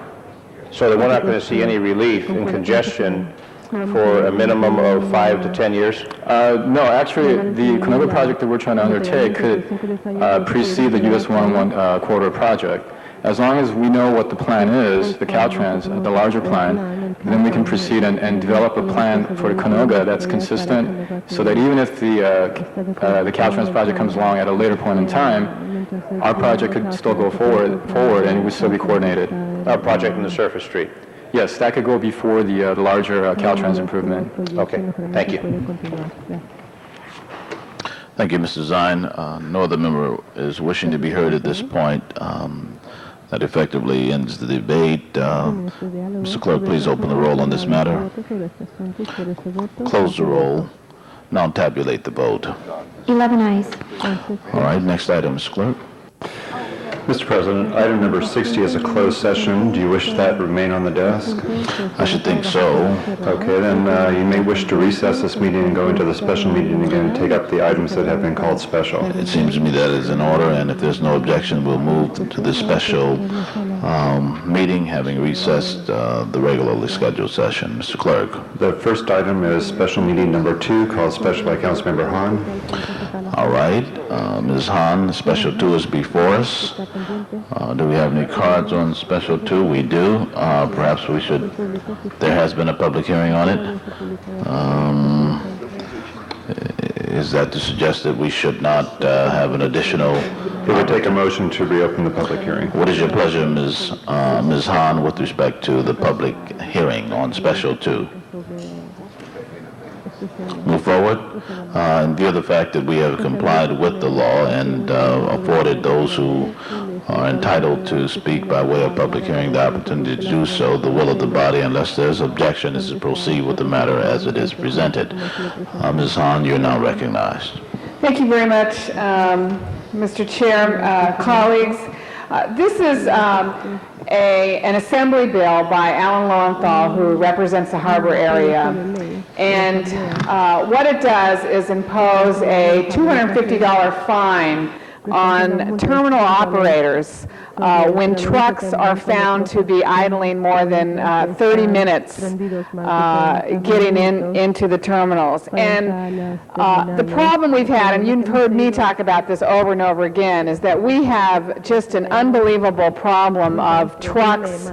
Some of the things I've brought to you before have been the badly behaving trucks and the trucks that illegally go down certain streets in the community. But this is clearly for legitimate trucks that come into the harbor, picking up cargo, dropping off cargo. The problem is they idle sometimes up to an hour and a half right in residential neighborhoods of Wilmington, spewing diesel, which we know is one of the #1 cancer-causing chemicals that is spewed into our environment. And we have some of the highest risks of cancer in the community of Wilmington. We have tried for years to find a solution to this problem. And Alan Lowenthal has come forward with legislation. It is clearly going to be, it's passed the Assembly, it's moving through the Senate, it's on its way to be signed by the governor soon. I want us to support this. Yesterday in committee, Councilwoman Glanner had some concerns about some of the bureaucratic nature of this bill and whether or not we would ever really see some of this money that would be put in some kind of a fund that ultimately went to helping to clean up the environment, maybe going to replace badly performing engines. But what's happened in the meantime is there's been a compromise that has been struck, which I think is really important. And that is that terminal operators at the harbor, if they have agreed to institute an appointment system, that they will not, the fines will not be levied against them if the trucks are found idling over this 30 minutes. And that's really what we've wanted all along, is a better way for these trucks to come in, pick up their cargo, and get out. And we've always wanted some sort of an appointment system, a better way to do this. Not only is diesel emissions a problem, they are clogging our streets in San Pedro and Wilmington. There are parts of the day where we can't even get off the freeway and move through an intersection. So this bill has been a heavy hammer that we have felt has been important in getting the players to the table, the Port of Los Angeles, the terminal operators, the trucking industry, to finally work on an appointment system that we think will make our port not only more efficient and a better way to do business, but certainly help us clean our environment in Wilmington and San Pedro and unclog the streets in our community. So I hope you will support us sending a message that we support this legislation as being a good thing for the Port of Los Angeles as well as the surrounding community. So I would love to have your support on this. Well, thank you very much, Ms. Hahn. Your presentation was sufficiently effective so as not to require further comment of any other member.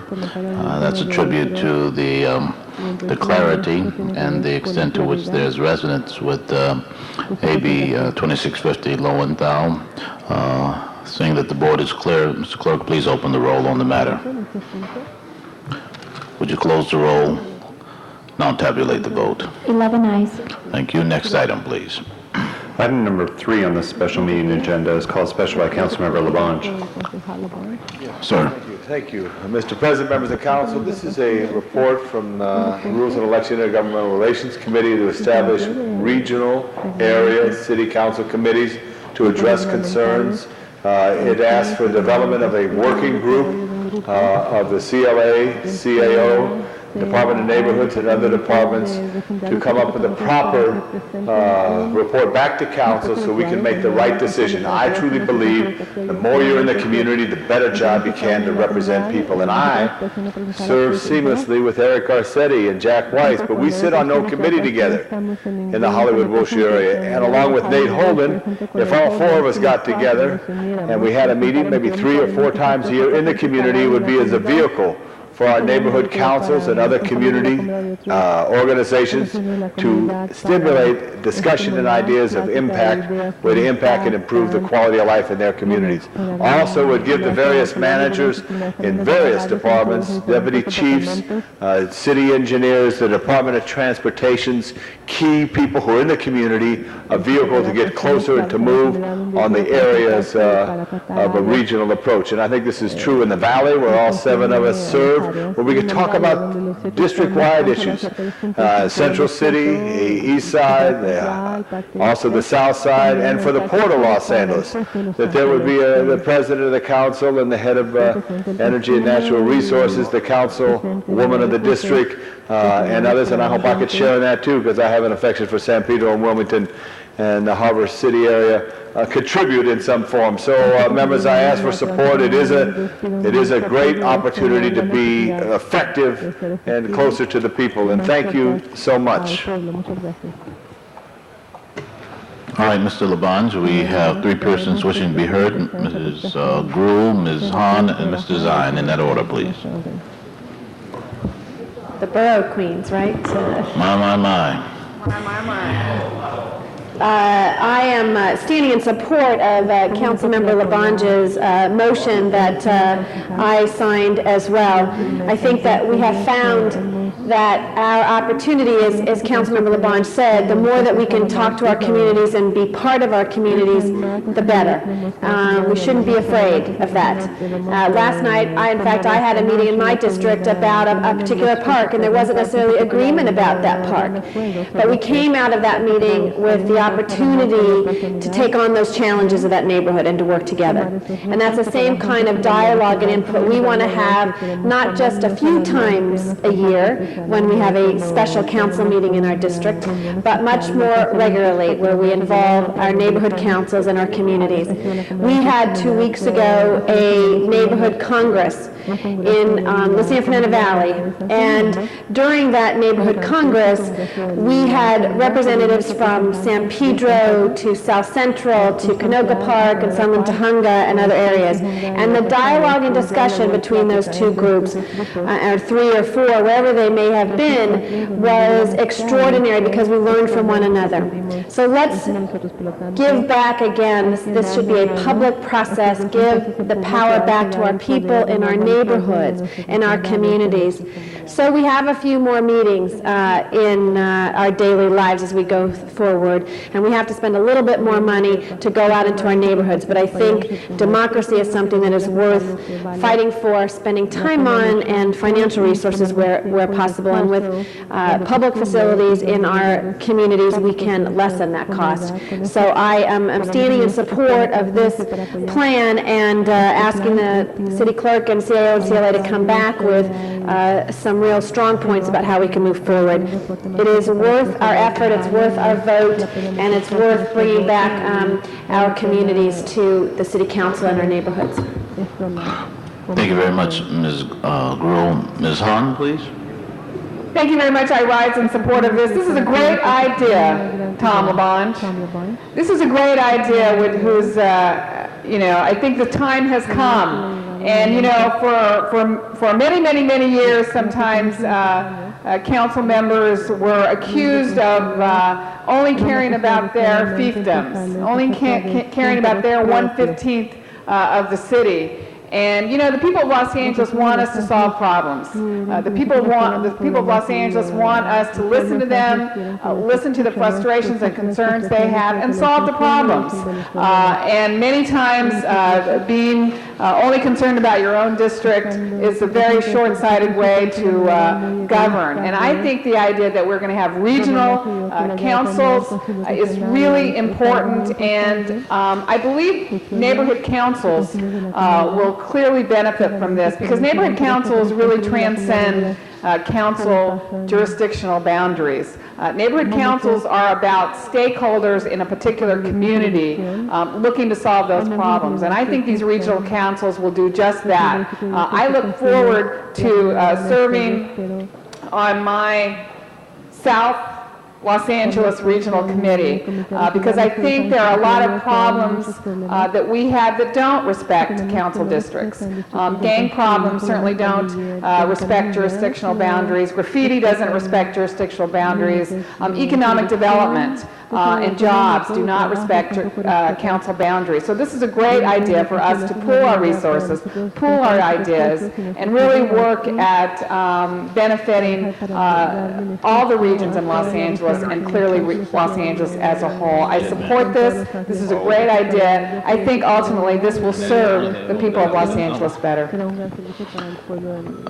you, Mrs. Hahn. Mr. Zine, Ms. Zakowski, Mr. Reyes. Thank you, Mr. Chair and colleagues. This is about new government. It's about the City Council having meetings in the communities. In the next 24 months, you're going to find council meetings taking place throughout Los Angeles. This is about our government going to the people. I strongly support this, and it's the vision of the City Council to be accessible to the people. A lot of folks think all we're doing is trying to avoid secession. We're not trying to do anything other than what the people have elected us to do. With this body moving forward in an aggressive fashion to reach out, embrace the city of Los Angeles, the communities of Los Angeles, and to know we're there to listen to them and to make the changes necessary. We want to regionalize the operations. LAPDs regionalize their operations into 4 regions. We have different planning commissions throughout the city that address the issues, so it's most appropriate that we do this with our city resources, with our city operations, with our city council. So Tom LaBonge, Mr. Mulholland had great vision when he brought water to Los Angeles, and you've got great vision by bringing up this idea to take us out to the people so we can go within the boundaries of the beautiful city of Los Angeles, reach out to the people, let them know we hear their problems and help resolve those problems, whether it be Canoga Park, West Hills, or Wilmington and San Pedro, and everything in between. Cypress Park. Are there any other bids up? Hollywood. Everywhere in the city of Los Angeles. West Los Angeles. Anyway, it's a great idea, Tom. Got my full support. And most of us work 7 days a week anyway with community groups, community activities. This is just one more activity we'll be involved with. And since we're out there 7 days a week, it really doesn't matter much. We'll continue to do it for the people of Los Angeles, the great people of LA. Thank you, Tom, for bringing this forward. You got my undying support and vote to make this happen. Thank you. Thank you, Mr. Zine. Now Mr. LaBonge, you and Mr. Mulholland are in the same league, and we expect great things. Well, Mr. President, I just want to let you know, someone just told me that, and it's true, water was more important than anything. So without water, we can't be here. So Mulholland's way ahead of me. All right, but you're quickly catching up. We take note. All right, Ms. Zakowski, followed by Mr. Reyes. Thank you. I too, as a member of the Rules and Election Committee, was happy to refer this and bring it forward. I think it is a great idea. It's interesting, I was telling Tom earlier, that I think those of us who might have started around here as council deputies and started in the district offices really understand with what closing that gap is, bringing government closer to the constituents.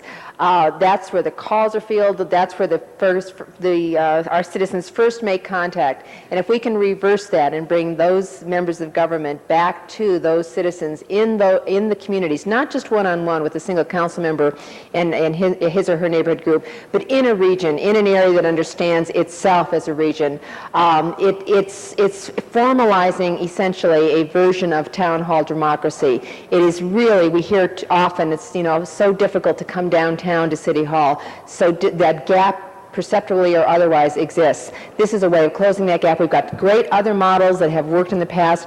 We have things not only with our community police advisory boards, but we've had things like a West Traffic Summit that the council members from the West Side have gone to with the Police Department and Transportation to solve a West regional problem. The same thing has happened at the Valley. We have the Valley Traffic Summit, where we have the motorcycle officers coming from the Valley to talk with the division, the Valley Traffic Division and the council members. This creates that structure where that kind of thing can happen repeatedly on every other kind of level, where we can have the police officers talking about the parks in the district and the safe parks in the district, about the district, for the constituents that we serve. I look forward to working with the working group. I don't think any idea is out of bounds, and I think this is going to be just a great new forum. In fact, I personally think that this is even more important than the council meetings in the district, because the council meetings are still governed by our structure of what the files say. This doesn't have to have a council file per se. It's just general discussion, general interaction, general dialogue with people literally petitioning their government about things that are important to them. So I really strongly support it. Thank you, Ms. Mizukowski. Now, Mr. Reyes. Thank you, Council President. Colleagues, much like some of my fellow colleagues that have been in staff for 8-10 years, you get a feel for what 36 months mean when you're working within a time frame of how much time we have to represent our constituents. And within that time, there has to be a certain amount of production and how we change our communities, how we change our environments. So I agree with you totally. We need to be able to bring in community input and need to understand how we can make this a stronger city, one city. But I also understand we have many committees. I also understand we have Brown Act issues. What happens when many committees are meeting under one regional structure. So I'm glad we're sending this over to CLA to understand those realities. And given the fact that when you look at development time, and now I'm preaching to the choir to some of you folks, but those of us who are entering into the economic development realm of our districts, development time is much longer than what we see as legislative time to implement policy. Pre-development stages can take as little as 6 months to 1 year, 2 years. So depending on our objectives, we need to factor that in terms of how we're making our decisions. I'm also a little concerned about, have we given the charter a chance to breathe? Have we given our charter the ability to demonstrate what the people voted for? And I understand that, Councilor Labange, this is another layer that will improve upon that. But in the back of my mind, I keep thinking, did we actually give our charter a chance to show what it can do? And it's just a question I have. Not that we shouldn't go in this direction, but it's just something we should factor out, because that's something the people voted for. And what's the last point? When we talk about elements in the city, I know one of the driving forces that keeps us together, and it's a very basic needs have been said already, is the water. So I'm hoping in this process, how we deal with the Alley River, how we deal with the runoff into the ocean, and how we deal with our park issues. We just adopted an urban land trust policy that Councilman Garcetti is bringing forward, along with other council members. Creating a focus is going to be a challenge, especially when we see how many committees we're going to be in versus how many times we're going to be out in the community versus actually monitoring the projects that are in our respective district. So I just kind of throw that out on the table. Thank you. Thank you, Mr. Reyes, Mr. Holden for the first time, and Mr. Labange to close. Mr. President, members, I support what Mr. Labange is doing. He's coming in with some new ideas, and they're going to work for the good of the entire city. The cluster districts, council districts meeting in clusters, it gives you more of a flavor about what that whole little region is thinking about, what's important to them. And as Ms. Mizukowski stated, that I think you did mention the airport, didn't you? Yeah, cluster over there will, for the first time, provide an opportunity for the 8th, 9th, and 10th to have some influence on the airport and what we're going to do with it. And I tell you that since we take all the heat and all the noise and all the pollution that they dump there as they take the flight path. Now in the 11th district, the flight path, they don't get much problem out there. They just have control over the airport. But we take the hit. And with the noise at night and early in the morning, and when the mayor Reardon got elected, the flight path used to be over his house down Wilshire Boulevard. But when he got elected, he changed the flight path to come down Jefferson. Would you believe that? To the airport, and then they made their loop and dumped the fuel and the noise, and I got so many telephone calls. In fact, they would wake me up at night. So I just want you to know that I welcome this opportunity to meet with the councilperson from the 11th district and the airport commission to make sure they come into that meeting and talk about the expansion and what they plan to do there, if any at all, because we're getting all the negative feedback as it relates to expansion is coming from the inner city area there. So this is a great idea to get our voices heard. Thank you, Mr. Holden.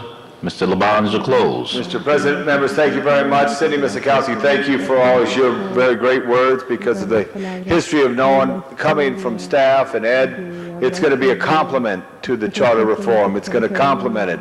It's all about community-based government. It really will push it out. And I also want to thank each and every one of you. We all go to a lot of meetings, but the greatest thing is when you go in the community and you have the opportunity for people to interchange with us, good things happen. They build on it. The ad hoc committee on the river is going to be great, which is somewhat of a region because it has Eric, it has Wendy, has myself, you, Jan, all in that area. Real important. So I just want to thank each and every one. And I know Mort Allen was here earlier, and he said in their community in the valley, they spoke highly of this concept of bringing it all together at VICA. All of us were there the other day, which was important. And that is a way to drive every part. And just like Nate was talking about his issues that he just had, we got to look at the airport. Yeah. We have a great opportunity to serve, and we carry a baton. If we carry a baton, we should never drop it, and we pass it, and we run hard and help people. Thank you, Mr. President, for not just 31 seconds, but about 58. Oh, yeah. You deserve it all. Thank you very much. Thank you for your support, everybody. Indeed. Thank you, Dennis Hine. Very good, Dennis. All right. Thank you. That closes the board as near as I can tell. That indicates that we're now ready to vote. Mr. Clerk, please open the roll on a special 3 members. You're instructed to vote in memory of Mr. Mulholland. All right. Close the roll. Now tabulate the vote. 11 ayes. Thank you. Congratulations, Mr. Labange.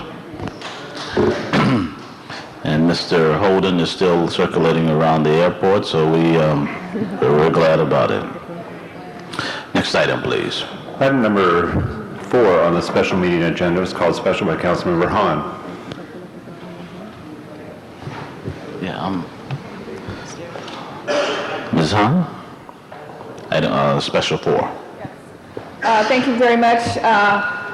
I'm asking for your support on yet another piece of legislation sponsored by Alan Lowenthal, AB 2769.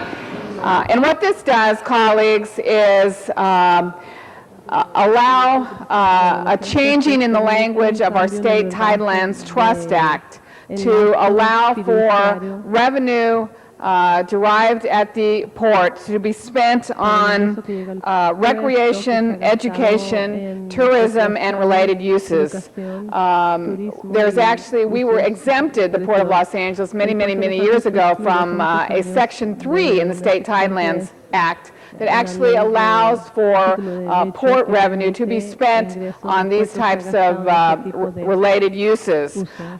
This really puts us with a level playing field of other ports in the state of California. Oakland, San Diego, Long Beach are allowed to spend their revenues on these kinds of issues. We in the harbor area have felt for a very long time, again, that we suffer unfairly from the burdens of just living next to the Port of Los Angeles. But sometimes when we would like to benefit from some of the revenue, we were told that the State Tidelands Trust Act prohibited the Harbor Department from spending money on issues like education, recreation, culture, and tourism. So what this does, this puts back into, this actually waives the exemption that the Port of Los Angeles has currently had to preclude us from spending this kind of money. And this is really just a first step. It's certainly not going to mean that we're going to control revenue coming from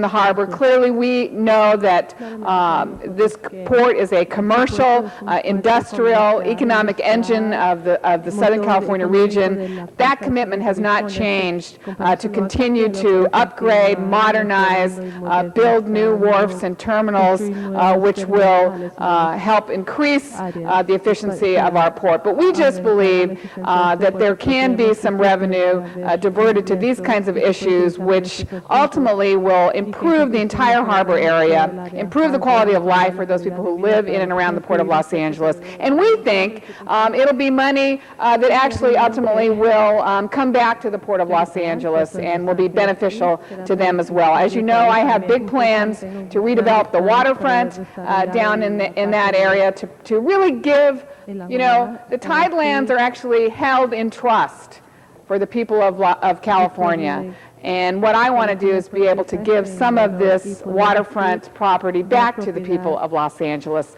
so that they can enjoy it for uses other than what currently is allowed on the current language. I hope you will support this. It's been a long time coming, and again, it's a step in the right direction towards, you know, really saying that we can have both. We can have a first-class port. We can have the leader in the industrial trade industry. We can also have communities that can benefit in these other areas with some of that revenue. So I hope you'll support that. All right. Thank you very much, Ms. Hahn. Members of the council, the item is before you. This is AB 2769, Lowenthal. Once again, Ms. Hahn has made a compelling enough presentation so as no one else wishes to be heard at this point. Therefore, Mr. Clerk, please open the roll on this item. Close the roll. Now tabulate the vote. 10 ayes. Thank you very much. Next order of business, please. Special meeting item number 5, called special by Councilmember Holden. All right, Mr. Holden, the floor is yours on special 5. That has to do with retirement pension stuff. I'll be there soon, so forget about it. All right, Mr. Holden expedites his retirement and withdraws the motion. Is that what you seek to accomplish, sir? All right. Next order of business then, Mr. Clerk. A vote on special meeting 5 is appropriate. It's an ordinance. All right. Thanks so much. It is before us. All members clear as to what is before us at this point. Thanks very much. Open the roll. Close the roll. Please tabulate the vote. 10 ayes. Thanks very much. Mr. President, this matter will continue for a second reading on September 17th. All right. Next before you is special meeting number 7, called special by Councilmember Zine. Mr. Zine, the floor is yours. Thank you, Mr. Chair. Regarding Clerk, this... set the clock, please. Pardon? Please set the clock. Will the clerk please proceed? You're fine. It'll take me less than 3 minutes. Sir. I'll give you my time, Councilmember Holden. On Friday, Your point? Yeah. This Friday, The number of members going to be here, is it 12? No, there's not. There's no meeting Friday? There'll be 10 members present. Okay, so I was just looking at item number 5 and whether or not we can get to sufficient votes in order to... It's a personnel ordinance which has a presentation today and is continued for 30 days for a second reading, and then 12 members are required to vote for it unanimously at that time. Thank you. Your time was held, Mr. Zine. You may proceed now. 2:48, thank you. I'd like to amend the communications from the City Administrative Officer I've discussed with the Controller, Laura Chick. Remove the word blanket wherever it appears in this and amend to read, the controller may fill any vacant position authorized by its department personnel ordinance or by council resolution consistent with within its budget. These changes have been made in consultation with the CAO and also with the controller. And as personal chair, I want everyone to know that I will work to modify the issue that has come up regarding positions within the elective offices, and a memo will be forthcoming on that. But all I'm asking is that we remove that term blanket on this particular issue and include in that language the consistent within its budget to fill any vacant position authorized by department personnel ordinance or council resolution consistent with its budget. And that is the request, the amendment. All right, is there a second to that? All right, it's been seconded by Ms. Mizakowski. Then we'll hear from, are you done, Mr. Zine? I'm done, thank you. All right, Mr. Holden and Mr. Labange both wish to be heard. The floor is yours, Mr. Holden. And Mr. Zine, are you saying, what about this blanket hiring freeze? What I'm saying is not a blanket hiring freeze, but within that budget, authorized positions as established, they can fill within that For budget. what office? Controller's office. For the controller's office? Yes. Well, doesn't that apply for most offices? That applies to the controller's office. We are coming forward with a memo for all elective offices, and that will be forthcoming, that is being drafted now. Mr. President, members, if the press can hear my voice, I want them to hear this. They bugged me yesterday. They did what? They bugged me, not Bugged your office? No, they did that too, I'm sure. Disturbed the heck out of me. All right. Harassing me once again over an item that I had on the agenda, whereby I was not asking to lift the hiring freeze. I want them to hear this. But I was only asking to make some adjustments, moving someone up for Council District, Council Aid 1 or 2 to Council Aid 3, which required a motion to do that. Staying within my budget, and then the press guy said, "You don't even know what your budget is." He thinks I'm ever going to talk to him again? Never. The fact of the matter is that Not other than through the I public seem to be address the only system. one that they harass. I seem to be the only one that they harass when they see an item on the agenda as relates to my office. Well, I serve my constituents, and if you hear this, and I will continue to do that. So, Mr. Zine, I know someone brought that up yesterday, but I just want to make the record. And the fact of the matter is that we have the right to make salary adjustments. Never did we ask for lifting the freeze. And if your motion is to do that, I could care less one way or the other. But in terms of making salary adjustments, I'm going to do that. Stay within my budget. All right. I just want the press to hear that one. All right. Thank you, Mr. Holden. Mr. Labange, Ms. Perry, Mr. Zine. You pass, Mr. Labange? Mr. Labange's questions have been answered. We now move to Ms. Perry. Thank you very much, Mr. President. Mr. Zine, I just need some clarification. I'm not sure I understand. I want to know, now, what you're proposing, does that impact me as a council member and my ability to make some decisions on who I'll promote or whose salary I'll increase in my own council office? No, it does not. Okay. Speak a little louder, Mr. Zine. Can you hear that? I'm sorry, I can't hear very well. No, it does not. This is a request from the controller. The controller has a budget. Each council office has a budget. What we are doing is stating within that budget, you can hire personnel within the authorized numbers Hold that my have been time, please. authorized numbers that have been established. And the controller's office has a certain number of personnel that have been established. They can hire within those boundaries. But if I say I want to promote one person and take one job and split it in two, but as long as I stay within the parameters of my total budget, I can do whatever I want with my money. Am I right? You're absolutely right, and we are putting So if I out... want to hire 30 people and and pay them, Whatever I want, I can still do that. And pay them living wages. pay them living Proceed, wages yeah. with all the benefits that a company that, you can do that. And we are clarifying, there was a hiring freeze that took place, and it included elective offices. And what we are doing is a clarification on that, which the So are we CAO, exempted then? Are the elected offices completely exempted from they that? can work within their budget with the But elective we're not offices. exempted, right? Well, according to the current memo, there's some confusion as far as the promotions versus hiring. The hiring freeze currently affects all elective offices and all departments, and they come before Personnel Committee, Budget and Finance for those approvals. What we are stating is within your budget, with the controller's budget, you can then bring people in, you can then have that staffing that you need to deliver the service. But that's no different than the way we've always conducted our business. Well, the problem is the hiring freeze was put into place. When the hiring was put into place, elected officials were included in that, and we have a document that was approved by this body relating to that. Maybe Mr. Fujio can go into some detail on it. Maybe What we we are need- doing is clarification on that you can, within your allowed budget, hire and promote who you wish to do. Well, maybe what we ought to go for is a full exemption, so it's really clear. Well, Right.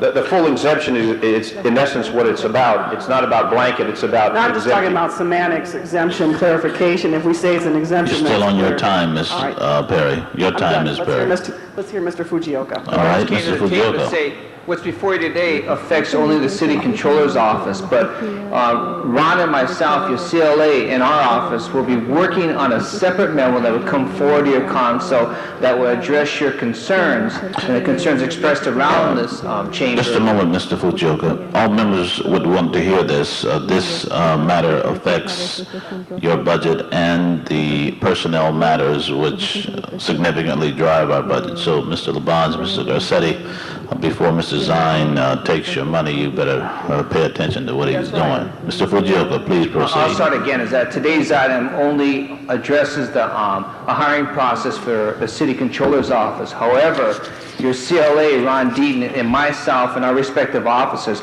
as stated by Councilman Zine, are working on a memo that will present to your council that will address your concerns regarding your ability to hire, to promote, and to adjust the compensation for staff in your respective offices. That will be forthcoming. Today is only the controller's office, but we understand your concerns, and Ron has already talked to me today about developing a memo that will address your ability to hire, promote, and reassign staff within your offices. Thank you very much, Mr. Isn't that what you Fujioka. want? That's what you got. Thank you. Thank you. And when those motions return, would you please have a increase in council budgets, Mr. Zine, when you bring it forward? Is there any objection? Ms. Hahn seconds, Mr. Holden thirds, and we're in order. Thanks very much, Mr. Holden. Mr. President, May I recognize you? I just want to make sure that the press heard that. Thank you.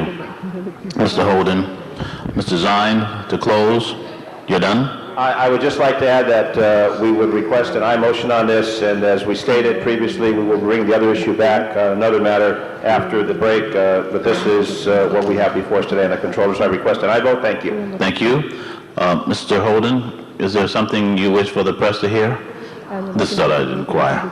Let's make it a broken record and play it over again, Mr. Yes, sir, we will. Members of the council, Mr. Holden makes a special request by virtue of invoking personal privilege to have ITA distribute the video of this council session portion to all members of the press. Thanks very much. We wish to recognize a guest, the Honorable Gil Garcetti. We wish to say hello and welcome you to the council chambers. If there's no more to be entertained on this matter, Mr. Clerk, please open the roll, close the roll, now tabulate the vote. 10 ayes. Thank you very much. And ITA is notified forthwith as to what they need to do. Thank you. Next item, sir. Mr. President, that is the extent of the special meeting agenda. Do you wish to adjourn that meeting and go back to the regular meeting? Yes, there's a motion to move adjournment for the special meeting, which essentially means we will return to the regularly scheduled meeting and take up the balance of the agenda.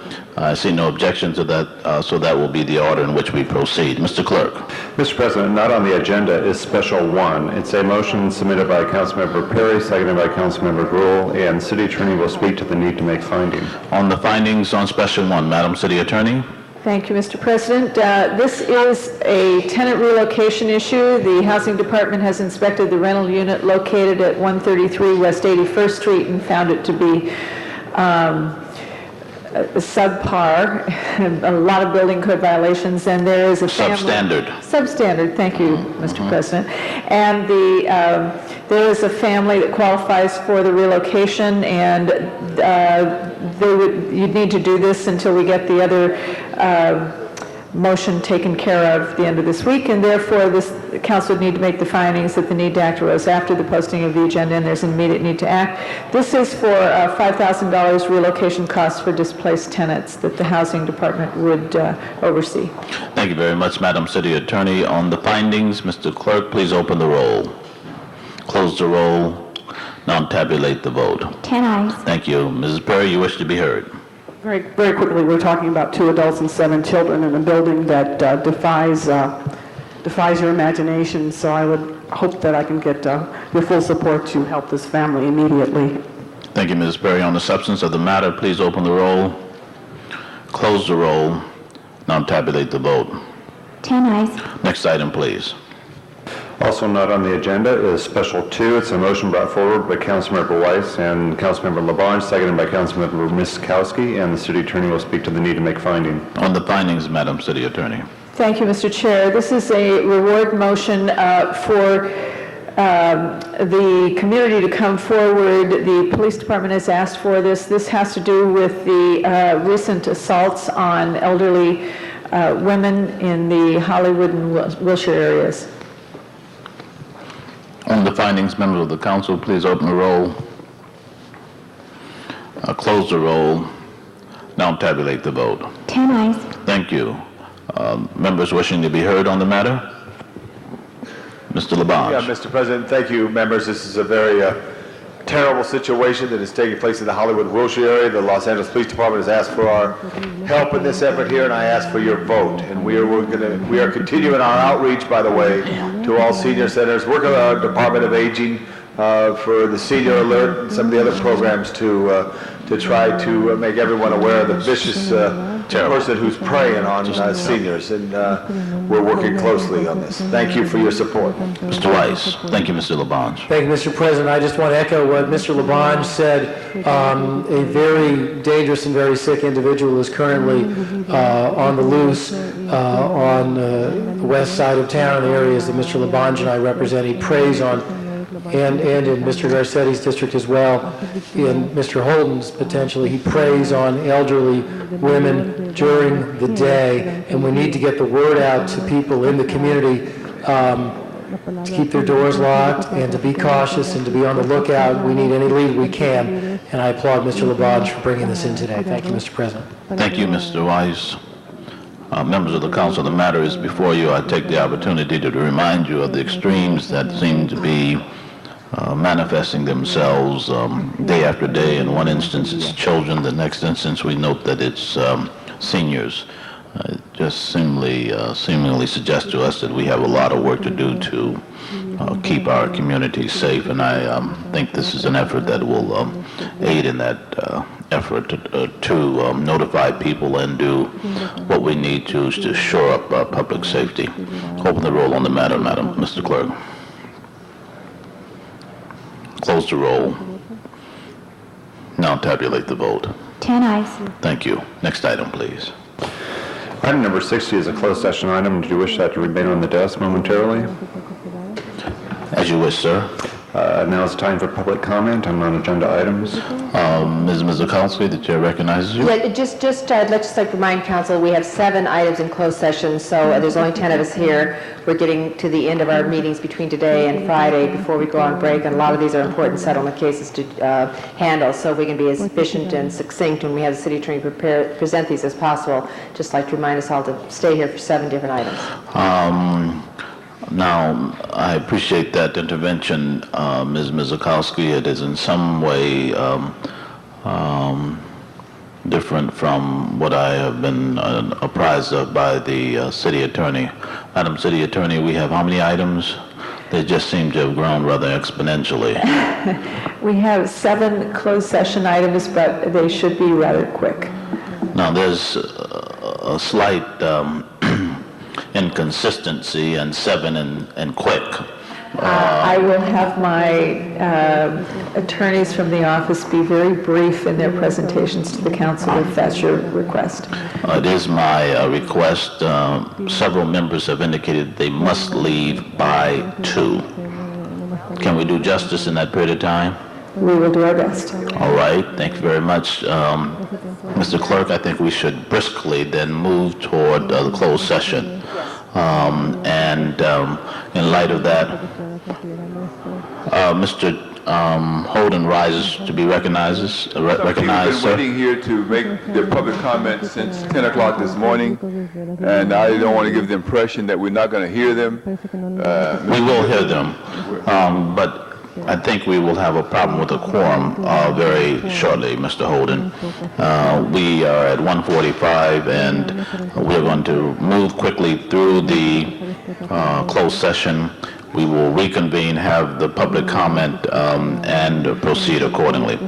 Pursuant to the appropriate statutes in the state of California, we will now recess to executive session. All those individuals here for that session, please remain. Those who are not, we respectfully request that you, at this point in time, exit the chamber. Sergeants, please clear the chamber.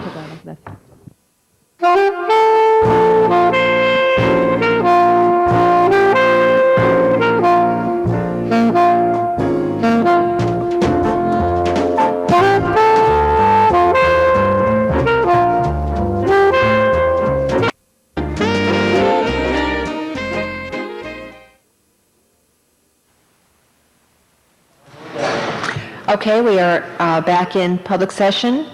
Mr. Clerk? There is a motion pending on the desk on item number 60A to authorize city attorney to settle case for $200,000. Mr. Zine moves, Mr. Weiss seconds. Open the roll. Close the roll. Tabulate the vote. 10 ayes. That matter is approved. Item number 60B, there is a motion on the desk to authorize the city attorney to settle the case for $150,000. All right, that matter is before us. Open the roll. Close the roll. Tabulate the vote. 10 ayes. Item number 60C, there is a motion on the desk to authorize city attorney to expend $260,000 in settlement of case. Members of the council, that matter is before us. Please open the roll. Close the roll. Tabulate the vote. 10 ayes. That matter is approved. And 60G, there's a motion on the desk to authorize city attorney to expend $250,000 in settlement of case. Members, that's before us. Open the roll. Close the roll. Tabulate the vote. 10 ayes. That matter is also approved. Those will all go forthwith. Members, now is the time for public comment. Let me call the people who have submitted cards to speak. We have Theophilus Hodge, Leonard Wayne Rose Jr., Nikwashi Ajay. Please come forward. Yes, I'm Theophilus Hodge. I'm a resident of 66th Street, and there's 2 stolen vehicles that are on Dinker between 66th and 67th Street and 67th and 68th Street. They need to be removed on Dinker Avenue. All right, I think the council office has gotten that address and those information. Thank you. Mr. Leonard Wayne Rose Jr., I don't see him here. Mr. Kwashi Ajay, Mr. Fonzel Bishop, and Miss Mireya Costa. Please come forward. My name is not in any of these cards. I am talking or replacing Mireya Acosta. Then go ahead, please. A whole bunch of us were here early, but they had to leave. But anyways, we were here to thank Councilwoman John Perry and Councilman Ed Reyes, for the commitment they made last week to amend the city center project.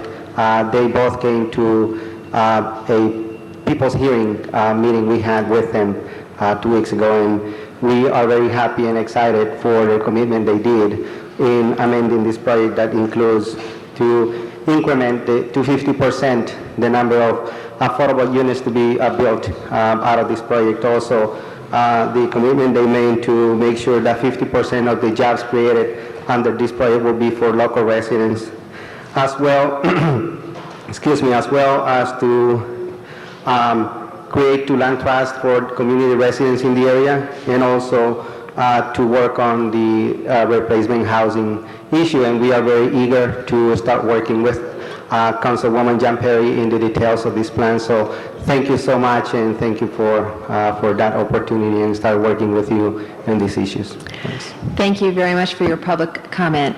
Members, that closes the public hearing. There are no other cards submitted to speak. Mr. Clerk? Motions for posting and referral. Those are so posted. Councilmember request from excuse. Councilmember Hahn requests to be excused this Friday, August 16th, to arrive late at 11 a.m. A motion is required. Mr. Garcetti moves. Mr. Labange seconds. The desk is clear. All right, that clears the desk. Are there any announcements? Yes, Mr. Garcetti? Just briefly, I wanted to praise the work of the city, of the Los Angeles Police Department especially, that had more than 300 officers assigned to the case of looking for missing Jessica Cortez. I was down in Echo Park over all 3 days when she was gone, and we had an unprecedented show of force. Many different law enforcement agencies, from the FBI, the sheriffs, which offered us the sonar equipment, and some divers, the highway patrol, all really came together to make this a group effort. And so many people in the community. We had more than 1,000 volunteers from Belmont High School, from living in Echo Park, that were going out in the community, handing out flyers, bilingual flyers, and it was just a really, really great resolution. I've also introduced a motion today. We had planned before this, ironically, to do some work, as has been done in MacArthur Park, at Echo Park, with the street vendors there to help on all issues from child care to trying to work with some of the vendors on trash and other issues. And today we submitted that motion to move that along even more quickly, to make sure that we can look at those issues of child safety in our parks, and with some of the street vendors in Echo Park specifically. But thank you to all the members of the city family who really pulled together. It was a proud moment for the city, and I know that all of our hearts are at rest now that Jessica is safe and with her family. Thank you. Thank you for that, Mr. Garcetti. Any other announcements? Mr. Zine? Yes, I'd just like to add congratulations to Chief Pomeroy and the message that he sent out. Very compassionate message from the heart, not only as a professional law enforcement officer, but as a parent. I thought that was a very strong message he sent. And also for the tragedies that we see happening with these abductions taking place all over the place. It's so important for the parents to make sure they get those fingerprints. And as we saw in this particular case, the detectives will follow up. There'll be a prosecution. But this is not the first. Hope it's the last. But that threat is still out there with these individuals who are kidnapping our children off the streets and in the parks of this region. Some of the abductions that have taken place in other parts of the country, they haven't found the victims yet. This tragedy, thank God that child was found, safely found by the people at the medical facility, and everything worked out fine. But there's still that continuing threat. And as we see these crises grow, where they go into trends, where we've had different trends take place, it seems the current trend is to abduct children for whatever reason, these kidnappings. So the word of caution to the parents, the police department does offer the fingerprinting, the photograph, the most recent photograph, and we're going to be doing that this Saturday at Westfield Topanga Plaza. We encourage people to come out to get the photograph of the child, the Polaroid, and the fingerprints. We're also going to be doing DNA, getting the DNA sample for the parents. That's this Saturday at the Westfield Shopping Town, Topanga Plaza. But that word of caution to the parents, this saga seems to continue, and accolades to the LAPD and the other multi-jurisdictional agencies that were involved in this. I know robbery homicide detectives were involved along with many other law enforcement professionals, but Chief Pomeroy and his command did a tremendous job, and I know we'll be acknowledging the people later on after our recess, but the word of caution to parents, we need to really watch those children and the people surrounding those children all over the city and all over this beautiful country of ours.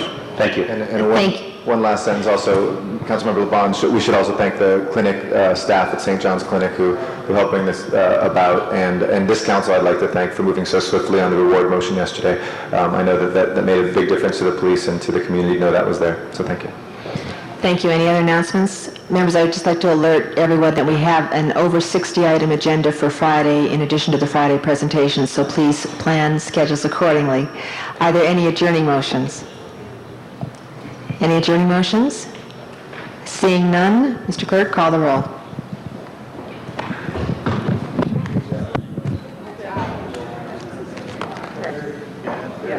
Thank you.